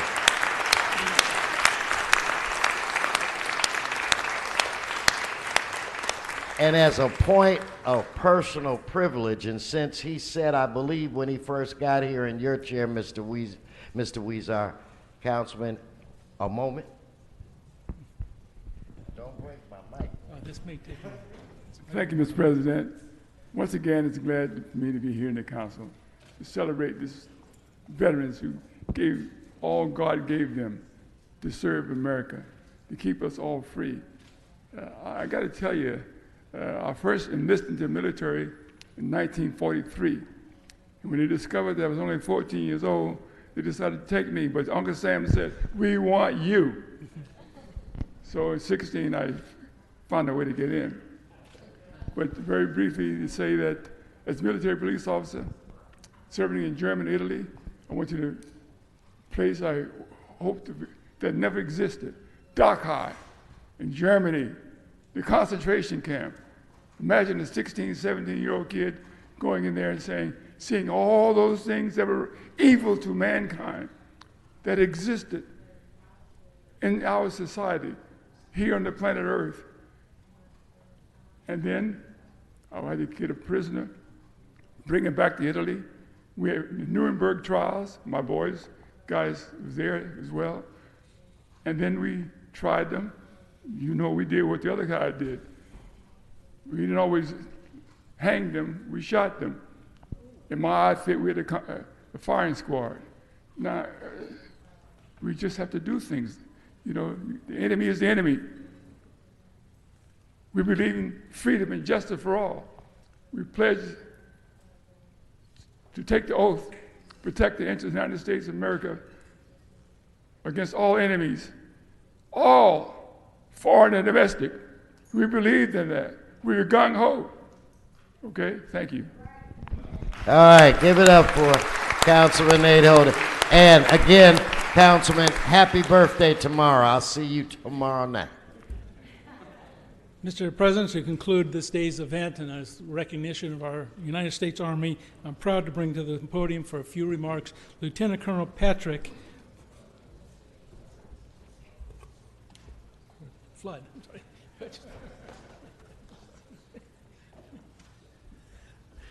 I'd first like to thank President Weston and the LA City Council and LA's Director of Military Affairs, Larry Vasquez, for inviting us to celebrate the Army's birthday. We look forward to continuing a partnership with the City of Los Angeles, knowing that both the U.S. Army and City have the same goals for our young people. Educate them, prepare them for their futures, and give them opportunities to follow their dreams and succeed. In 2001, I was a resident of West Los Angeles when I joined active duty Army as a signal officer. It's been 20 years that I've served since, or almost 20 years that I've served since, and now I'm back in LA, able to serve the community once again. During that years of service, I've received the Bronze Star for Valor and the Purple Heart. As a Special Forces officer, I was able to lead teams in Afghanistan, Peru, Colombia, Guyana, and Honduras. Thank you for your service. As a U.S. Army soldier living in Los Angeles, I'm grateful for those words, which I hear often while wearing my uniform in the community. What many people do not understand is that I am the one who is thankful. I'm thankful that my fellow soldiers and I have been protecting freedom's front door for the last 244 years. I'm thankful to belong to an organization that swears to defend the ideals laid out in the U.S. Constitution, those of liberty, justice, equality, and democracy. Those ideals are not yet fully realized and always threatened from without and within. So I am thankful that over 10,000 young men and women from Los Angeles have joined the U.S. Army in the last 3 years, and like me, they represent 27% of the population who are even eligible to serve, and the 1% who chooses to do so. Young people like Luis Parejas from James Monroe High School, he will be a wheeled vehicle mechanic. Robert Bagalavas from Cabrillo High School, he will be a human resource specialist. Alondra Aguiano from Panorama High School, she will be a combat engineer. Or friends Jose Avila, Daniel Romero, and Floraren Ogutayo, who joined the Army under the buddy system, will be Patriot system operators. All 5 graduated at the top of their classes, were student leaders and athletes. They represent the best of Los Angeles. They represent the diversity that makes the Army and the world great. About 50% of today's young people admit they know little or nothing about the nation's military. The people who work daily to protect their freedom. They don't understand the depth of the knowledge and technical skills that they can learn in 150 different career paths. They don't understand the degrees they can earn or the benefits and perks that often match or surpass those offered by civilian employees. It is the goal of the Los Angeles Army Recruiting Battalion to find our future military policemen, cybersecurity professionals, paramedics, human resource specialists, logisticians, nurses, engineers, truck drivers, and IT specialists, not just our infantrymen and special forces soldiers. The Army invests in its people, often to the benefit of outside organizations. Veterans are more likely to vote, volunteer, and become involved in their communities, as has been witnessed today. They have the maturity and self-discipline private industries are seeking. The U.S. Army has partnered in the last few years with LA Metro, the LAPD, Cedars-Sinai, and the LA Sheriff's Office, just to name a few of our partners, to help return our veterans to Los Angeles. And not to forget the creative artists industry in Los Angeles. There are a few Army veterans who we'd like to recognize who have made a creative impact to Los Angeles. Those include Jen LaVita, painter, Ice-T, actor, Brian Anthony, screenwriter, Clint Eastwood, actor and director, Robert Altman, director, Tim O'Brien, author, Tim Abel, actor, Alicia Dietz, sculptor, Lou Rawls, musician, and Keith Jeffries, author. The Army would like to use the opportunity of its 244th birthday to make a nationwide call to service. The 317 soldiers and civilians in your Army Recruiting Battalion are at your service and looking forward to engaging every educator, community leader, and member of the community who cares about freedom and opportunities for young people. We will be honored to help you, and we need your help. Thank you very much. God bless Los Angeles, the United States Army, and the United States of America.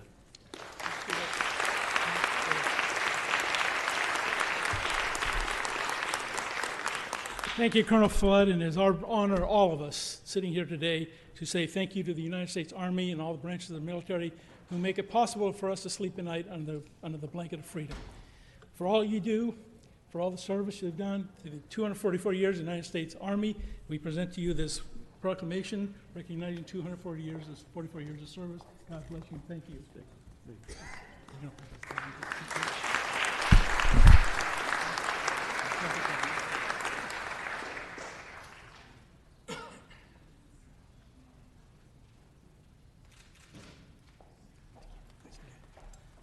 Mr. President, with your permission, if we could have all the recipients come forward and the members of the council join us for the cutting of the cake. We don't have 90 candles for Mr. Holden, but we want to cut the cake. Okay. And that would conclude our service. Thank you, If sir. everybody in the horseshoe and the honorees would go to the center table.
Yes.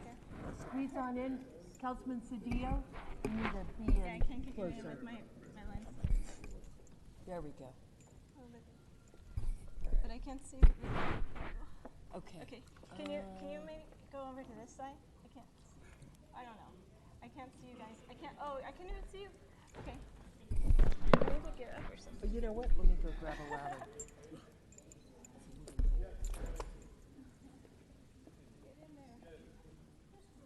All right.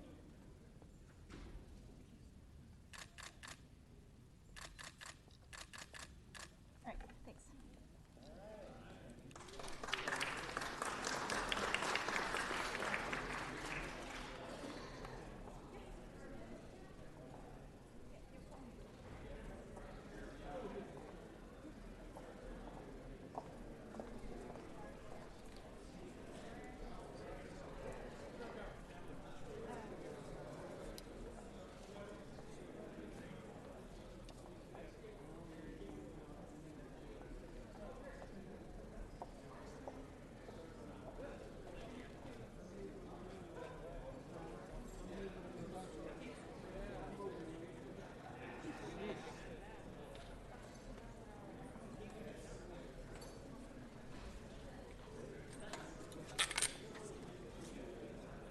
Okay, the Army Band, Mr. Smith, will be playing, is it in the rotunda?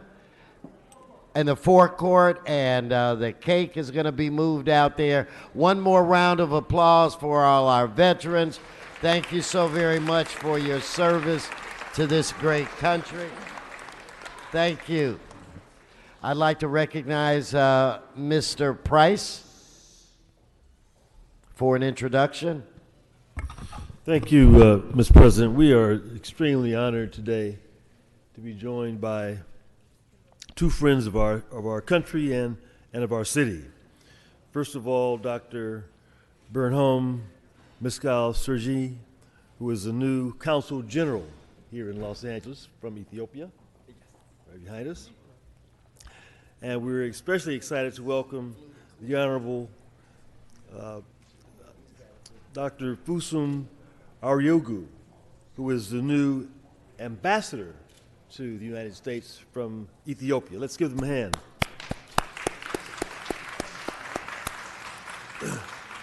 The ambassador has over 20 years' experience in serving in government. In the years prior to his current role, he held positions in the office of the Prime Minister at different capacities, as team leader in the Economic Affairs section, special assistant to the head of Economic Affairs, to the Deputy Minister, Assistant Bureau Head of the Capital Budget Projects Bureau, and Head of Planning and Management. He's also served as the head of the Addis Ababa Investment Agency and the Investment Bureau, and he has served on different public enterprises as board chair and member simultaneously. Most recently, he served as Chief of Staff to Prime Minister Ahmed. Let's give the ambassador a very warm welcome, members, and welcome him to Los Angeles and to our country. Mr. Ambassador.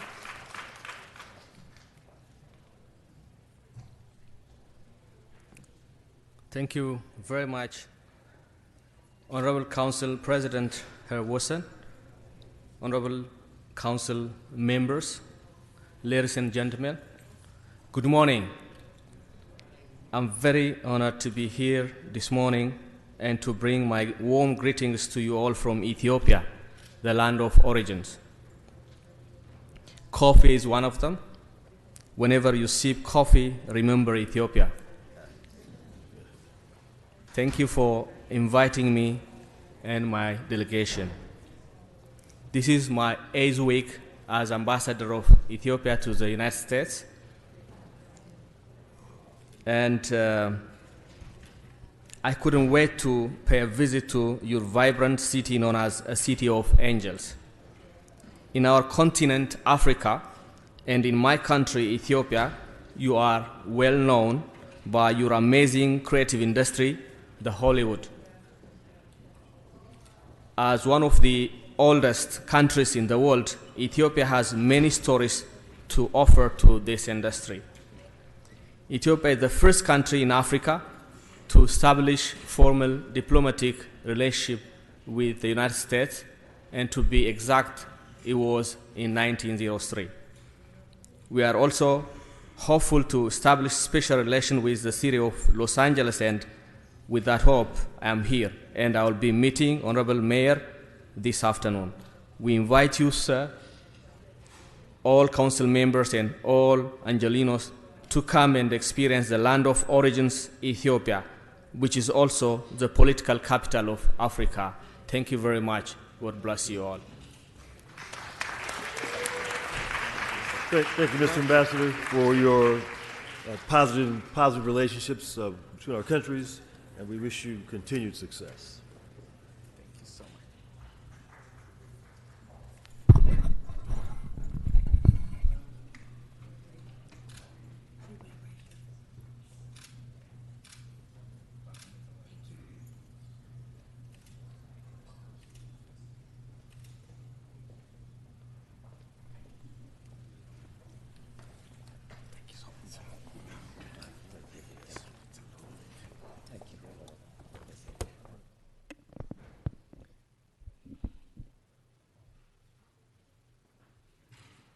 Madam Clerk, we're going to continue with our presentations. Mr. Wesson, whenever you're ready. Thank you, Madam President and members. And if I could get some of the team to come up, stand around with me today. Members, June is African American Music Appreciation Month, and so I'm bringing to you a tradition that we've done for the past several years, and I'd like to present to you Linda Morgan and the Living Jazz Legends. Could we please give them a round of applause? Jazz is a universal language that brings the world together, and it's something that we invented and we perfected. We are so honored to have this organization with us today. I say this every year, but I can't say it enough. They make sure that young people, that they pass this knowledge down to our younger generation so that there will always not only be an appreciation of jazz, but a knowledge of jazz and new jazz artists as well. And so today, we are honoring two living legends. So we have a blues guitarist, Ray. Where's Ray? Ray, right here. Give Ray a round of applause. Ray Brooks. And a blues bassist, Leroy Martinez. Where's Leroy? All right, to my left. And it's something cool about being a jazz guy. You just see they got the hats and all of this. It's just... But what I'd like to do is, Albert, if I have the, I'd like to present them.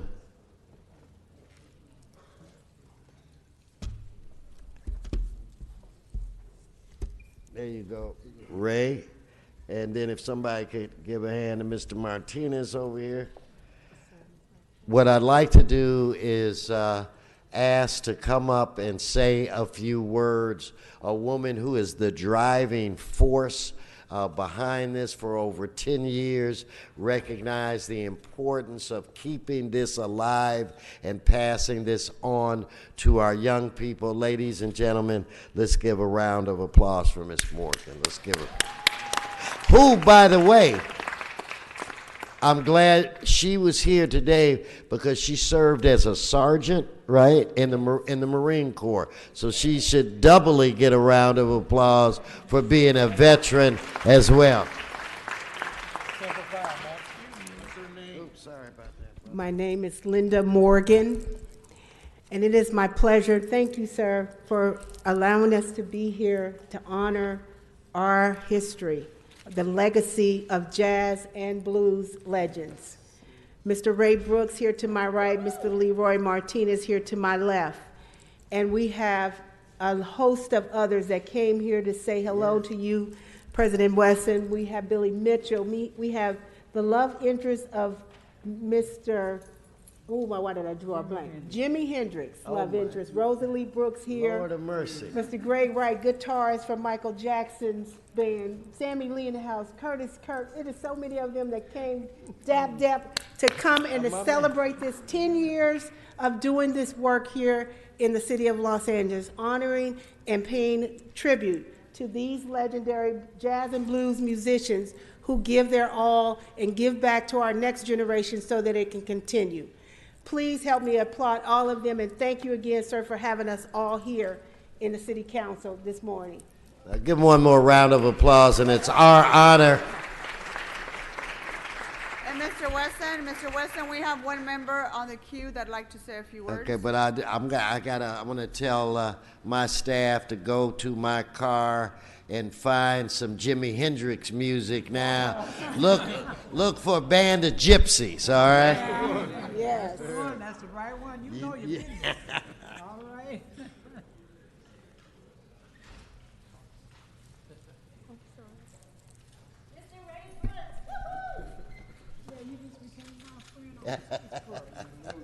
Oh, cool. All right. Mr. Price? Thank you, Madam President. I just want to thank the President for bringing this outstanding group of individuals before us today. Special shout out to Linda Morgan, who has just done an extraordinary job making sure we keep the legacy alive. So thank you, Linda. And thank you for these pioneers that are with us, who have just really led the way, both as professionals, but also as community activists. And so I just want to thank you all for doing what you have done, creating a legacy, creating a history, and creating an opportunity for others. Thank you, thank you, thank you. And I'm reminded, Ms. President, that July the 27th and 28th, we're going to be celebrating the 24th annual Central Avenue Jazz Festival. All right. That's right. Many of you have been a part of that over the years, and so we look forward to seeing you again and wish you well in all your endeavors. Thank you. Thank you, Mr. Price. Okay, where's Albert? Let's go to let's follow Albert. Albert, let's go to that. Mr. Wesson.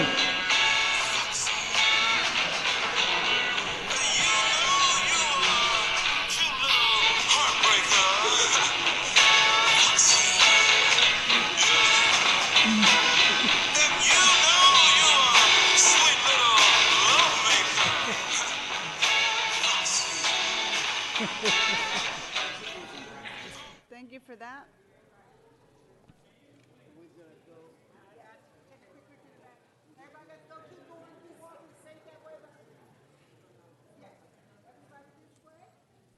Mr. Rue, are you ready for your presentation, sir?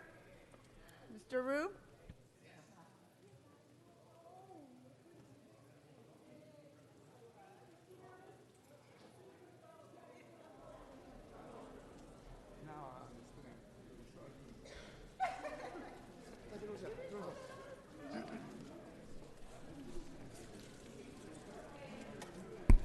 Can I have our sergeants please quiet the room down, please? Good morning, Madam President and colleagues.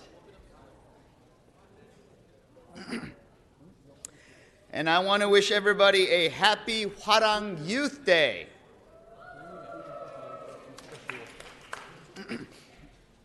I am honored to be joined today by Howard Park, founder of Hwarang Youth Foundation, Daniel Kim, the summit chair of the Hwarang Youth Foundation, and all the Hwarang members and family that are here today. Let's give them all a round of applause. Many of you are probably wondering, what is Hwarang? Hwarang literally means flowering youth or flowering knights, and its roots go back to the 10th century in Korea. Founded in ancient Korea under the Shilla Kingdom, this group of young warriors strive to form a well-rounded individuals. People who would help society, take a vested interest in building up their community, and build the leaders of tomorrow. Today, modern-day Hwarang Youth Foundation has over 6,500 members and branches all across the world, including many here in California. Founded in 2006, Hwarang serves as a youth empowerment center, a force that beautifies and improves our city, and a source of pride for the Korean American community. Hwarang is based in the 5 beliefs of love: love of family, love of country, love of neighbors, love of justice, and love of peace. Through these pillars, Hwarang Youth Foundation leads their students to become productive members of society and compassionate leaders dedicated to serving others. The lessons they teach are not just for young people, they are the lessons we can all learn from. The idea that to lead a full life, you must first contribute to society. You must carry the concerns of your neighbors just like your own, and you must do your part in making this world better. In Los Angeles, the Hwarang Youth Foundation cleans up Griffith Park. It provides volunteer medical services and are often seen playing Korean cultural music for the public. Through their dedication to the next generation, leaders like Howard and Daniel elevate the entire Korean American community and help Los Angeles thrive. Now to say a few words, I'd like to invite the Summit Chair of the Hwarang Youth Foundation and high school student, Daniel Kim. Good morning. It is my honor and my privilege to be standing here in this position today. It is no surprise that we have come this far. It was about 1,500 years ago. The year was 552. 2 young 16-year-old male students made a vow to themselves and to each other that they would stand up for, first of all, their family, their country, and everyone around them.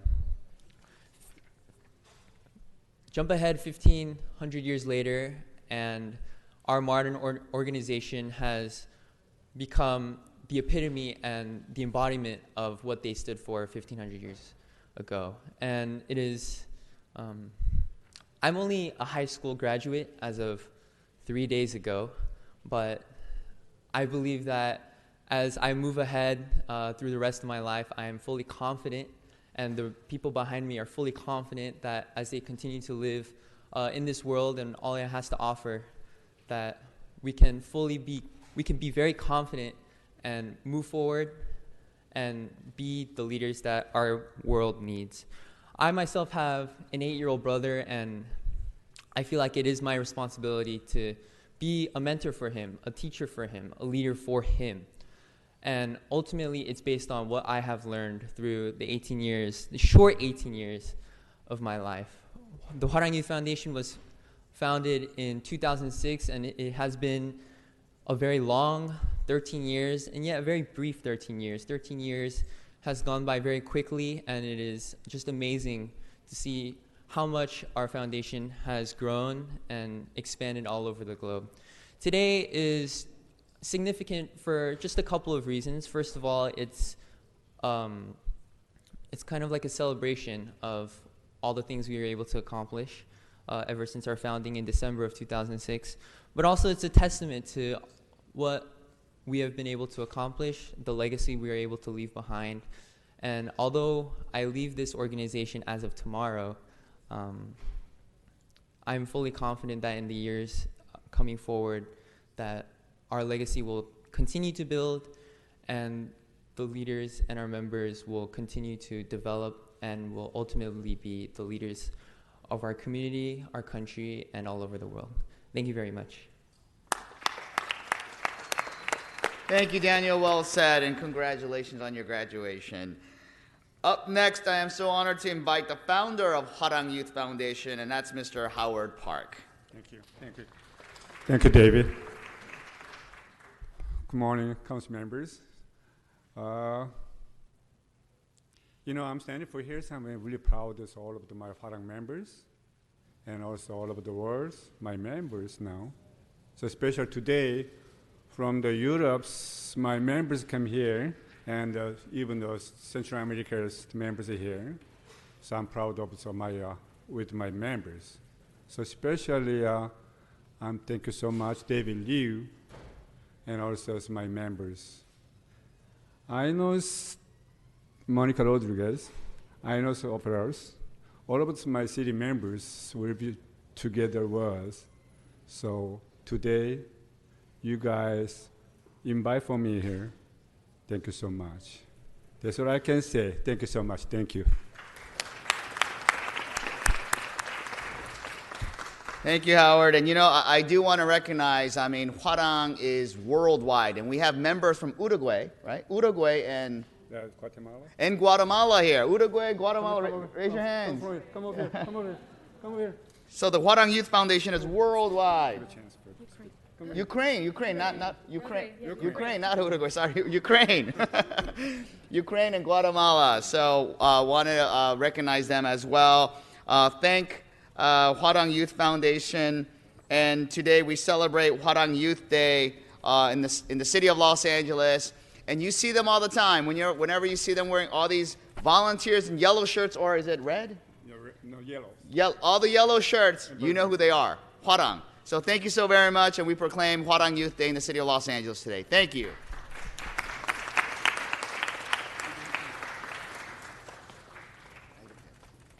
Excuse me 1 second.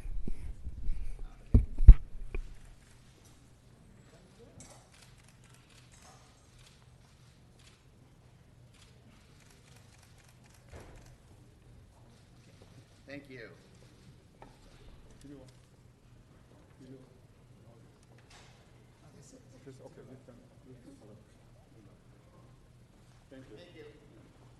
Sharu. Madam Clerk, that concludes our presentations. We're going to move on to cards, but do you have an announcement? Madam President, amending motions 11A and 13A have been posted and circulated for council's consideration. Okay, thank you. Mr. City Attorney? If somebody wishes to give public comment on 11 or 13, I recommend we do so. Take public comment on items 11 and 13. Let's go ahead on multiple cards. Antonia Ramirez, are you still here? Come on up, ma'am.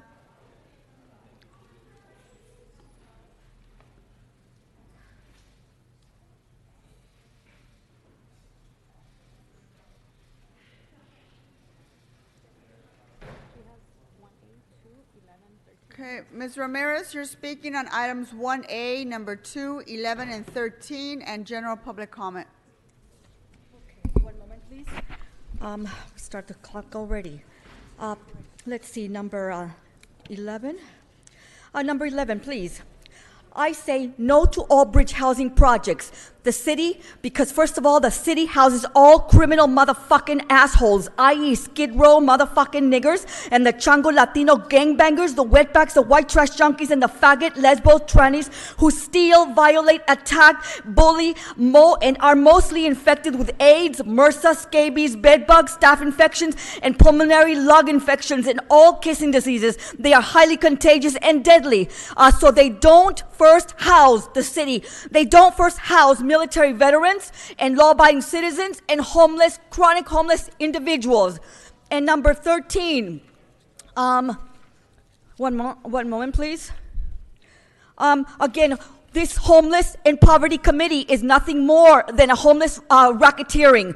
Again, you do not provide emergency homeless aid for really individuals who are out there suffering from the crimes, the human degradation, the airborne, and all the infestation that people are subjected to out there by these motherfucking niggers, gangbangers, wetbacks, and all the criminal motherfuckers.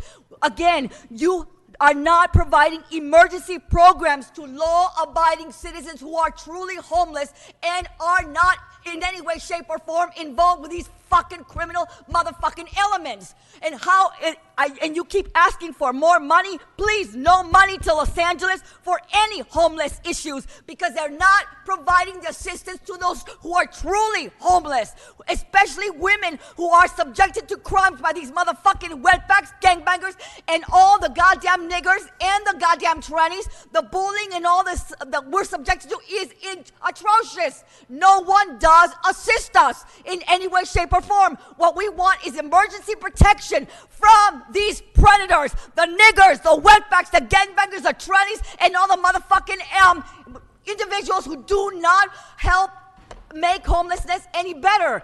So again, individuals that need to be picked up, put in jail or rehab, not housed, and those of us who do need protection and provide safety are thus, we should be provided with all sorts of amenities, but we're not. We are ignored, we are violated, and furthermore, the fucking mayor and all his political, unethical, pandering pussies like Herb Wesson, the niggers, and the NAACP, the Black Lives Matters, and all the motherfucking Jews, what they do is they send people out to attack us, violate us, rob us, hit us, and steal from us. This is a daily occurrence to shut us up and not allow us to come to the city. Okay. And would you do me a favor, Ms. Ramirez? Don't shout into the mic, please. Oh, I'm sorry. You got your one minute of general public Thank you comment. very much. Fuck you, unpatriotic, un-American, unethical, diabolical, evil, satanic, Masonic, elite Zionist Jews and elite non-Jews, political pandering, corrupted motherfucking pussies, and may they kill all of you and your families for committing crimes against humanity with high treason and for stripping middle-class America and our beloved United States military veterans to massive and chronic homelessness and poverty with human degradation and high crimes, and they are fucking Herb Wesson, Mark Ridley Thomas, the NAACP, and Black Lives Matter and Black Panthers, City Attorney Michael Fuhr, Adam Schiff, Eric fucking Garcetti, the Jewish World Congress, the ACLU, judges, attorneys, commissioners, the Israeli Mossad, Sheila Kuehl, the faggots, trannies, and lesbos, and all those, i.e. the Church, the Vatican, who sodomized the American children in America, and the Chabad, the fucking FBI. Thank you, Ms. Ramirez. Your time is up. Thank you very much. God bless America. Sean Murphy. Hi, Sean. Sean, you're speaking on items 1A, items 2, 11, and 13 in general public comment. Item 1A, support. General public comment. Oops. Yeah, God. Yeah, thanks. As you know, I'm in the midst of moving out of 2. I want to send a shout out to Krikorian.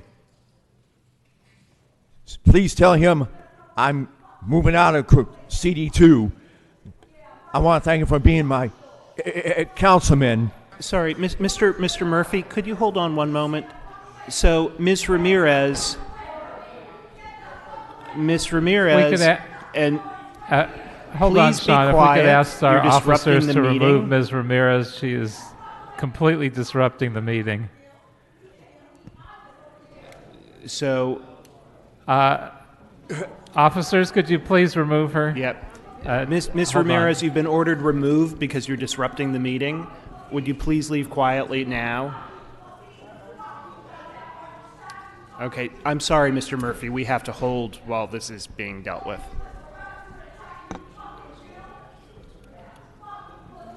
Okay. Ms. Ramirez is still in the back of the room shouting.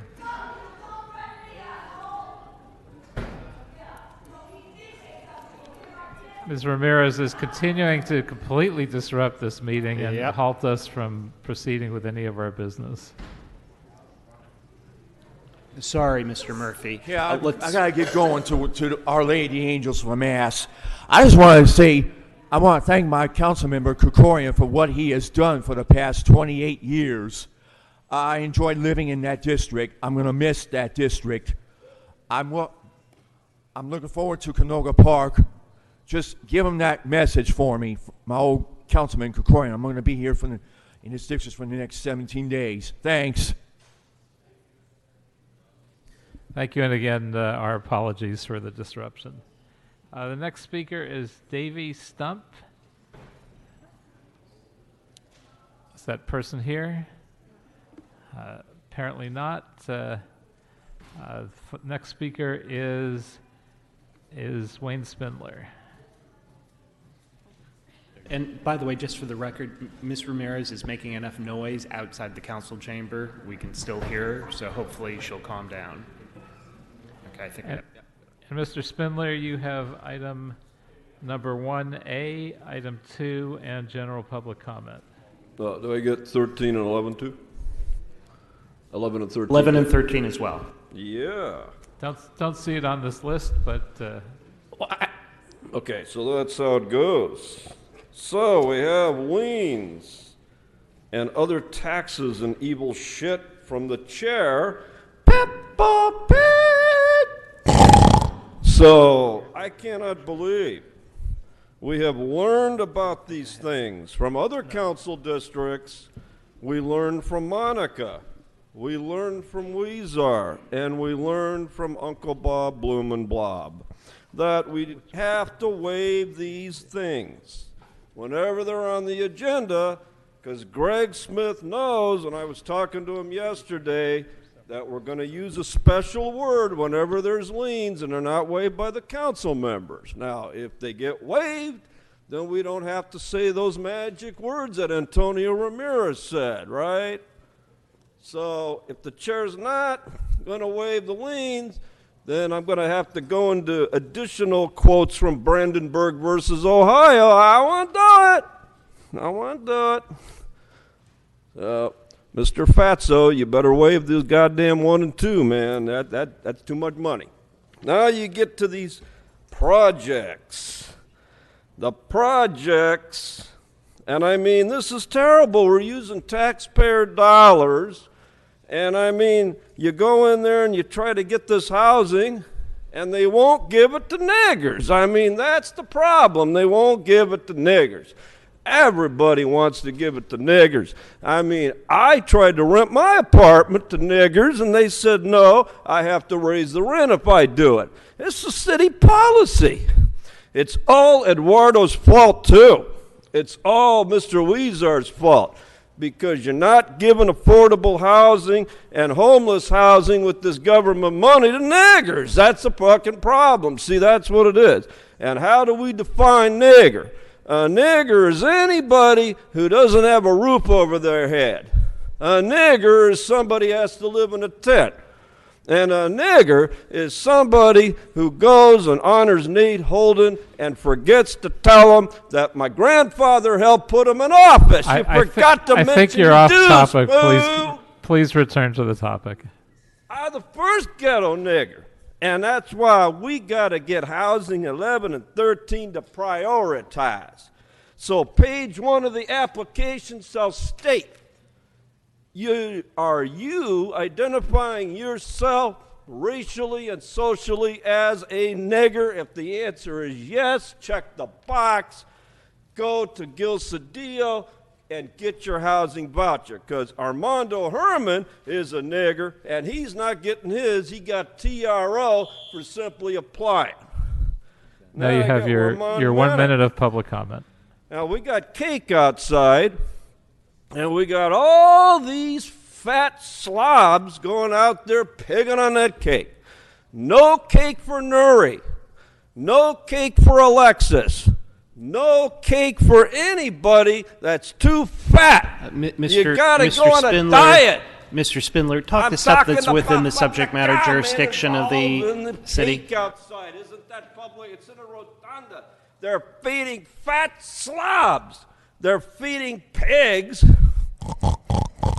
dangerous sugars. Now, if you're thin, you should get some cake. Now, you take Justin Wesson. Now, he's very thin. He can use a couple of pieces of cake. So, again, let's stick to something that's in the subject matter jurisdiction of the city, Mr. Spindler. You your events, Mr. Fresh Fruit, with all of this horrible shit. So, go get some cake, but keep it away from the fat cunts. Thank you. Next speaker is Arnold Sachs, and you have items number 1A, 2, 11, 13, and general public comment.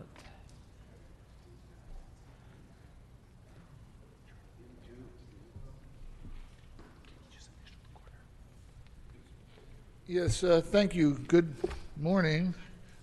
For the record, Arnold Ross Sachs. 11 refers to bridge housing. And so I've been to a few meetings, and municipal facilities committee meetings, where they discussed some bridge housing. And they mentioned that the term for the lease term is for 3 years. So is this a 3-year lease term for bridge housing, that they're going to do at this location? And who is the leaser and who is the final tenant? Some of these places are between the city and Metro, the city and the county, and the lease is for $0, but then the city will turn around and lease the property to a subtenant and collect money or use it to buy furniture. Why can't the subtenants get donations for the furniture? And how many beds are going to be at this facility? There's a multitude of questions to ask about this, but you only have 1 minute. And I wanted to talk, well, I could talk a little bit more about it. So the questions are, you need to go to some of these committee meetings, and you need to find out where the money is. You just had a celebration for the veterans, 244 years. How many veterans are on the street right now that can't get bridge housing? But you know what the city should really invest in, although they already are, is underpass housing. You drive through any parts of the city with an underpass, and it's wall-to-wall tents. That program seems to be working very well. And be very, very cautious about July 1st when the minimum wage goes up. The HEAP program from the state, only 3 words to say about. Heap of shit. State, more money to the city. Who gets it? Now let's talk about public comment. So Lieutenant Pat Flood mentioned that it's the 244th birthday of America. He also mentioned something about threats from outside and inside, threats to democracy from outside and inside the country. He mentioned opportunities. How about housing at the VA for Los Angeles? Call to serve, but don't serve blindly. You know what blind loyalty is? The greatest threat to democracy in today's America. You put blinders on, you see nothing. Everywhere, democracy is threatened by the beatdown of due process. Due process, and there was a movie about due process. When the Boston Marathon was run and they had the bombing, the mayor and the city suspended due process. You're not allowed to question anything. That's a real problem. Even here in the house that Herbie built. But Herbie didn't build this house. I thought this was the John Ferraro chambers. So have at it. Thank you, Mr. Sachs. We are going to return to some of the open items. First, item number 1A. If we could open the roll, close the roll, and tally the vote. 12 ayes. That item passes. Item number 2. If we could open the roll, close the roll, and tally the vote. 12 ayes. And if we could take items 11 and 13 together.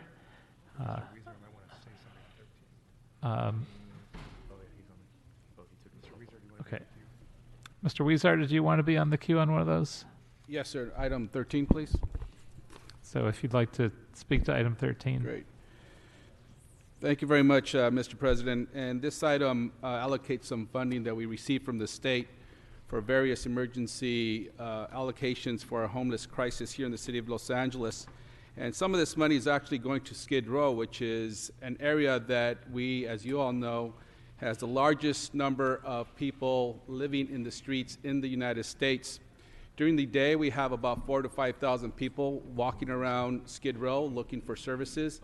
At nighttime, 2,000 people live on the streets in Skid Row.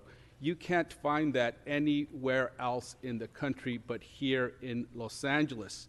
And lately, there's been a lot of attention to this humanitarian crisis, which I welcome, because for too many years we have not had the urgency that we should apply to Skid Row and correct this humanitarian crisis. We asked for, a year ago, about $20 million to treat the crisis for the emergency that it is. We received those $20 million, and we have allocated to this date about $5.6 million to help. Today, we are allocating another $2.7 million. These will go to provide bathrooms and showers to address the unsanitary and unhealthy conditions on the street, keeping some bathrooms open 24/7. securing a new and improved location for the bin. This is a bin that provides 1,400 voluntary storage bins so that people can keep their personal property safe and off the sidewalk. And it installs drinking fountains to help provide for basic human needs that many of us take for granted. Now, this is not even beginning to scratch at the surface. We need a lot more support. The city needs to allocate the additional funding immediately and put the infrastructure in place to be able to put that money to action. We got the money a year ago, and we are now allocating it this late. It's been a year. We need to create more infrastructure in the city that we get that money quickly out the door and get into Skid Row. I've always advocated for a triage-like approach to the crisis that we see there. We need more immediate and urgent response. And with that in mind, the governor has recently announced that he will provide local municipalities additional funding. I put in a motion today to request another $20 million to address the crisis we have on Skid Row. But if we do receive that, we have to get that money out the door quickly and create a triage-like response to the humanitarian crisis on Skid Row. So, colleagues, I ask for your support, and I thank you all for the hard work you all have been doing to ensure that we get our emergency shelters out there. We have a long-term plan in our strategic plan. We've passed HHH to get more permanent supportive housing. Right now, the immediate thing that we're doing is to get the immediate services, emergency services out there. Today's allocation does that, but we obviously need a whole lot more. Thank you. Thank you, Mr. Weezer. So we are going to vote on item 13. If we could open the roll, close the roll, and tally the vote. 12 ayes. Thank you. And now if we could vote on item 11, please open the roll, close the roll, and tally the vote. 12 ayes. That item passes, as did item 13. And for the record, items 11 and 13 were adopted as amended. Yes. And 13 forthwith, please. Without objection, those will go forthwith. Any other business before us, Madam Clerk? I believe there are speakers for general public comment. Yes. Okay. So we will begin with Veronica Duran, to be followed by Ted Neubauer and Joanna Aguilera.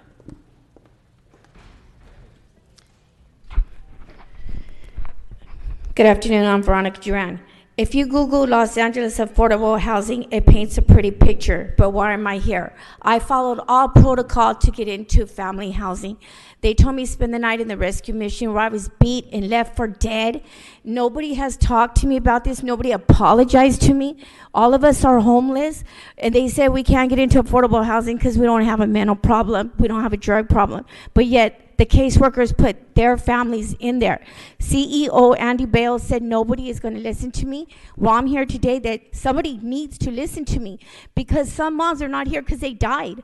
See, Andy Bales, it's so sad when they come to get the 3 little kids because that mom died trying to get on affordable housing, and she's white, she's not black, she's not Mexican. There's white little ladies that are getting killed out here too because they already told me black and Mexicans don't matter.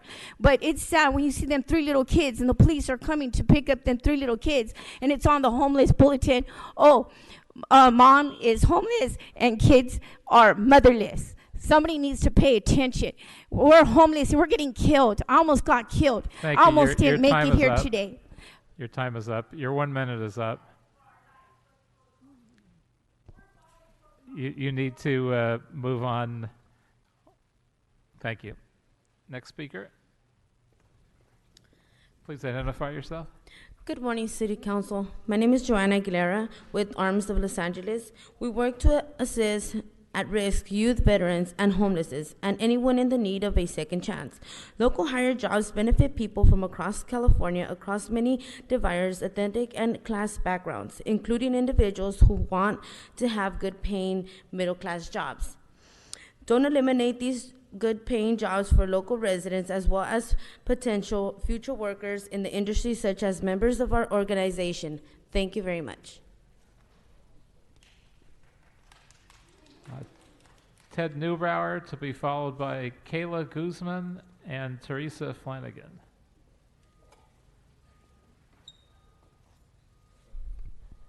First of all, thank you for honoring the veterans.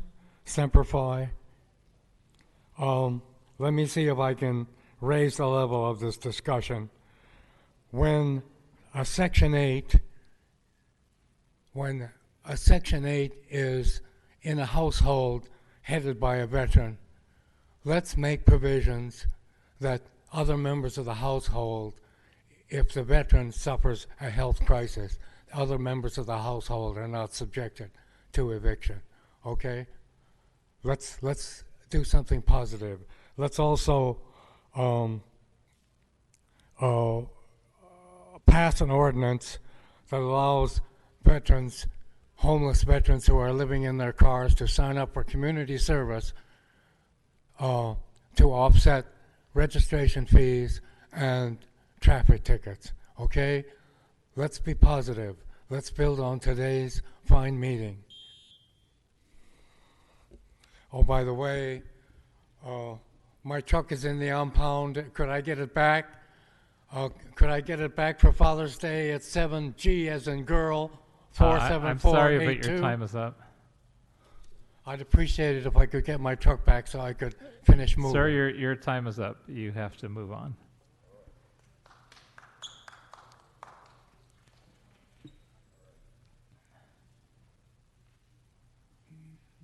Good morning. Good morning. My name is Kayla Guzman. I am here today on behalf of ARMS, the jobs the industry provides for many people of Los Angeles, offering competing wages, quality health care, and continued training and reliable retirement plans. Don't put those benefits at risk for the families that need it the most. Hardworking every day to maintain those opportunities. It's crucial that we keep fighting the industry local and keep it safe. Thank you. Thank you. Teresa Flanagan. Hi, my name is Teresa Flanagan. I'm with ARMS. Workers do not have a college degree, have a hard time completing in today's economy. However, the industry is also a community in hiring local and in the communities they operate in. Don't eliminate these good paying jobs for the local residents. I urge you to think about the men and women who are employed by the industry. The economy benefits the industry provided the city and county. And remember how closely this industry is relegated in California. Thank you. Thank you. And now, Madam Clerk, what other businesses before us? Council has motions for posting and referral. Posted and referred. The desk is clear. Members, any announcements? If not, if we could stand for adjourning motions. I'm looking to my left. Don't see anything. Looking to my right. Seeing nothing there, I will do one adjournment for in the memory of James Arkatov, who is the Los Angeles Chamber Orchestra's founder, who also served as principal cellist of the NBC Orchestra, San Francisco Symphony, Indianapolis Symphony, and the Pittsburgh Symphony. Born in Odessa, Russia, Jim emigrated with his parents and two sisters to San Francisco in 1925, and it was there that he emerged as a child prodigy cellist and discovered his lifelong love of playing chamber music, often with his boyhood friend, violinist Isaac Stern. At age 18, he was invited to join the Pittsburgh Symphony and later served as principal cellist for the Indianapolis and San Francisco symphonies. Resettling in Los Angeles, he worked as a Hollywood studio musician who worked on movie soundtracks and backed up Ella Fitzgerald on some of her more memorable recordings. He also worked as a principal cellist of the NBC Orchestra, producing albums under the prestigious RCA Victor label, and he also received accolades for his concerto performances and the cello compositions he premiered in the Evening on the Roof concert series. In 1968, he founded the LA Chamber Orchestra, performing as a soloist and serving as its principal cellist. He took great pride in its emergence as a world-class orchestra, and was honored for his contributions last year by the Chamber Orchestra as part of its 50th anniversary celebration.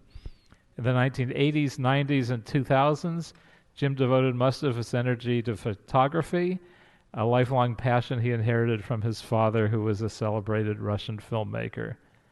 Thanks to Jim's passion for music, coupled with his love of photography, he created collections of thousands of images and audio recordings of many of the world's important musicians and visual artists that are now archived at the Smithsonian, at UCLA's Ethnomusicology and Special Collections Library, and the USC libraries. He also received several exhibits of his work, including those at the Skirball Center, Hammer Museum, and Heritage Gallery. He has permanent collections on view at Cedars-Sinai Hospital, UCLA Medical Center, and the Coburn School. And I've known his son, Alan Arkatev, for many years, as many of us have. I only met Jim a couple of years ago by coincidence, because when I was walking door to door in my re-election campaign, I found myself at his door and told him I knew his son well and had a very pleasant conversation about his family and his community and his career. And Jim passed away peacefully at home, surrounded by his family at the age of 98 years old. And when I met him, I certainly had no idea he was that age. He was sharp as a tack even then. He is survived by his wife of 63 years, Salome, his son Alan, and his daughter Janice, and 3 grandchildren, Daniel, Jacob, and Michael. And there will be a memorial service for him held at Royce Hall on September 29th, hosted by the LA Chamber Orchestra. And may he rest in peace and be well remembered for all of his accomplishments. Mr. Cedillo, would you like to be on that one or to speak about him? Yes, I don't have the details, but I saw this yesterday on social media, the passing of Raul Reese, a professor at Cal State Northridge, Dr. Raul Reese with a degree, PhD from Harvard in education. Dr. Reese is one of the champions of Chicano studies, and in the 60s and 70s was a leader in the Chicano movement. He was also an editor of a magazine called La Raza, and you just saw recently a huge display at the Autry on the photography of that era. And he was both an editor and a photographer. And early in the 60s, or actually 1970 to be more precise, Ruben Salazar, the writer for the Los Angeles Times, was killed in a bar called the Silver Star Bar on Whittier. He had pulled in there during the unrest, August 29th, and he had pulled in there to meet with some of his colleagues. The sheriffs, for unknown reasons, thought it was appropriate to fire a projectile in there, and he was killed. And Raul Reese happened to be on the scene at the time and was part of a large inquiry that took place during that time period. He was able to document it, have photos, testify. It was a different time, of course. The accountability was not what it should have been. It's very unfortunate.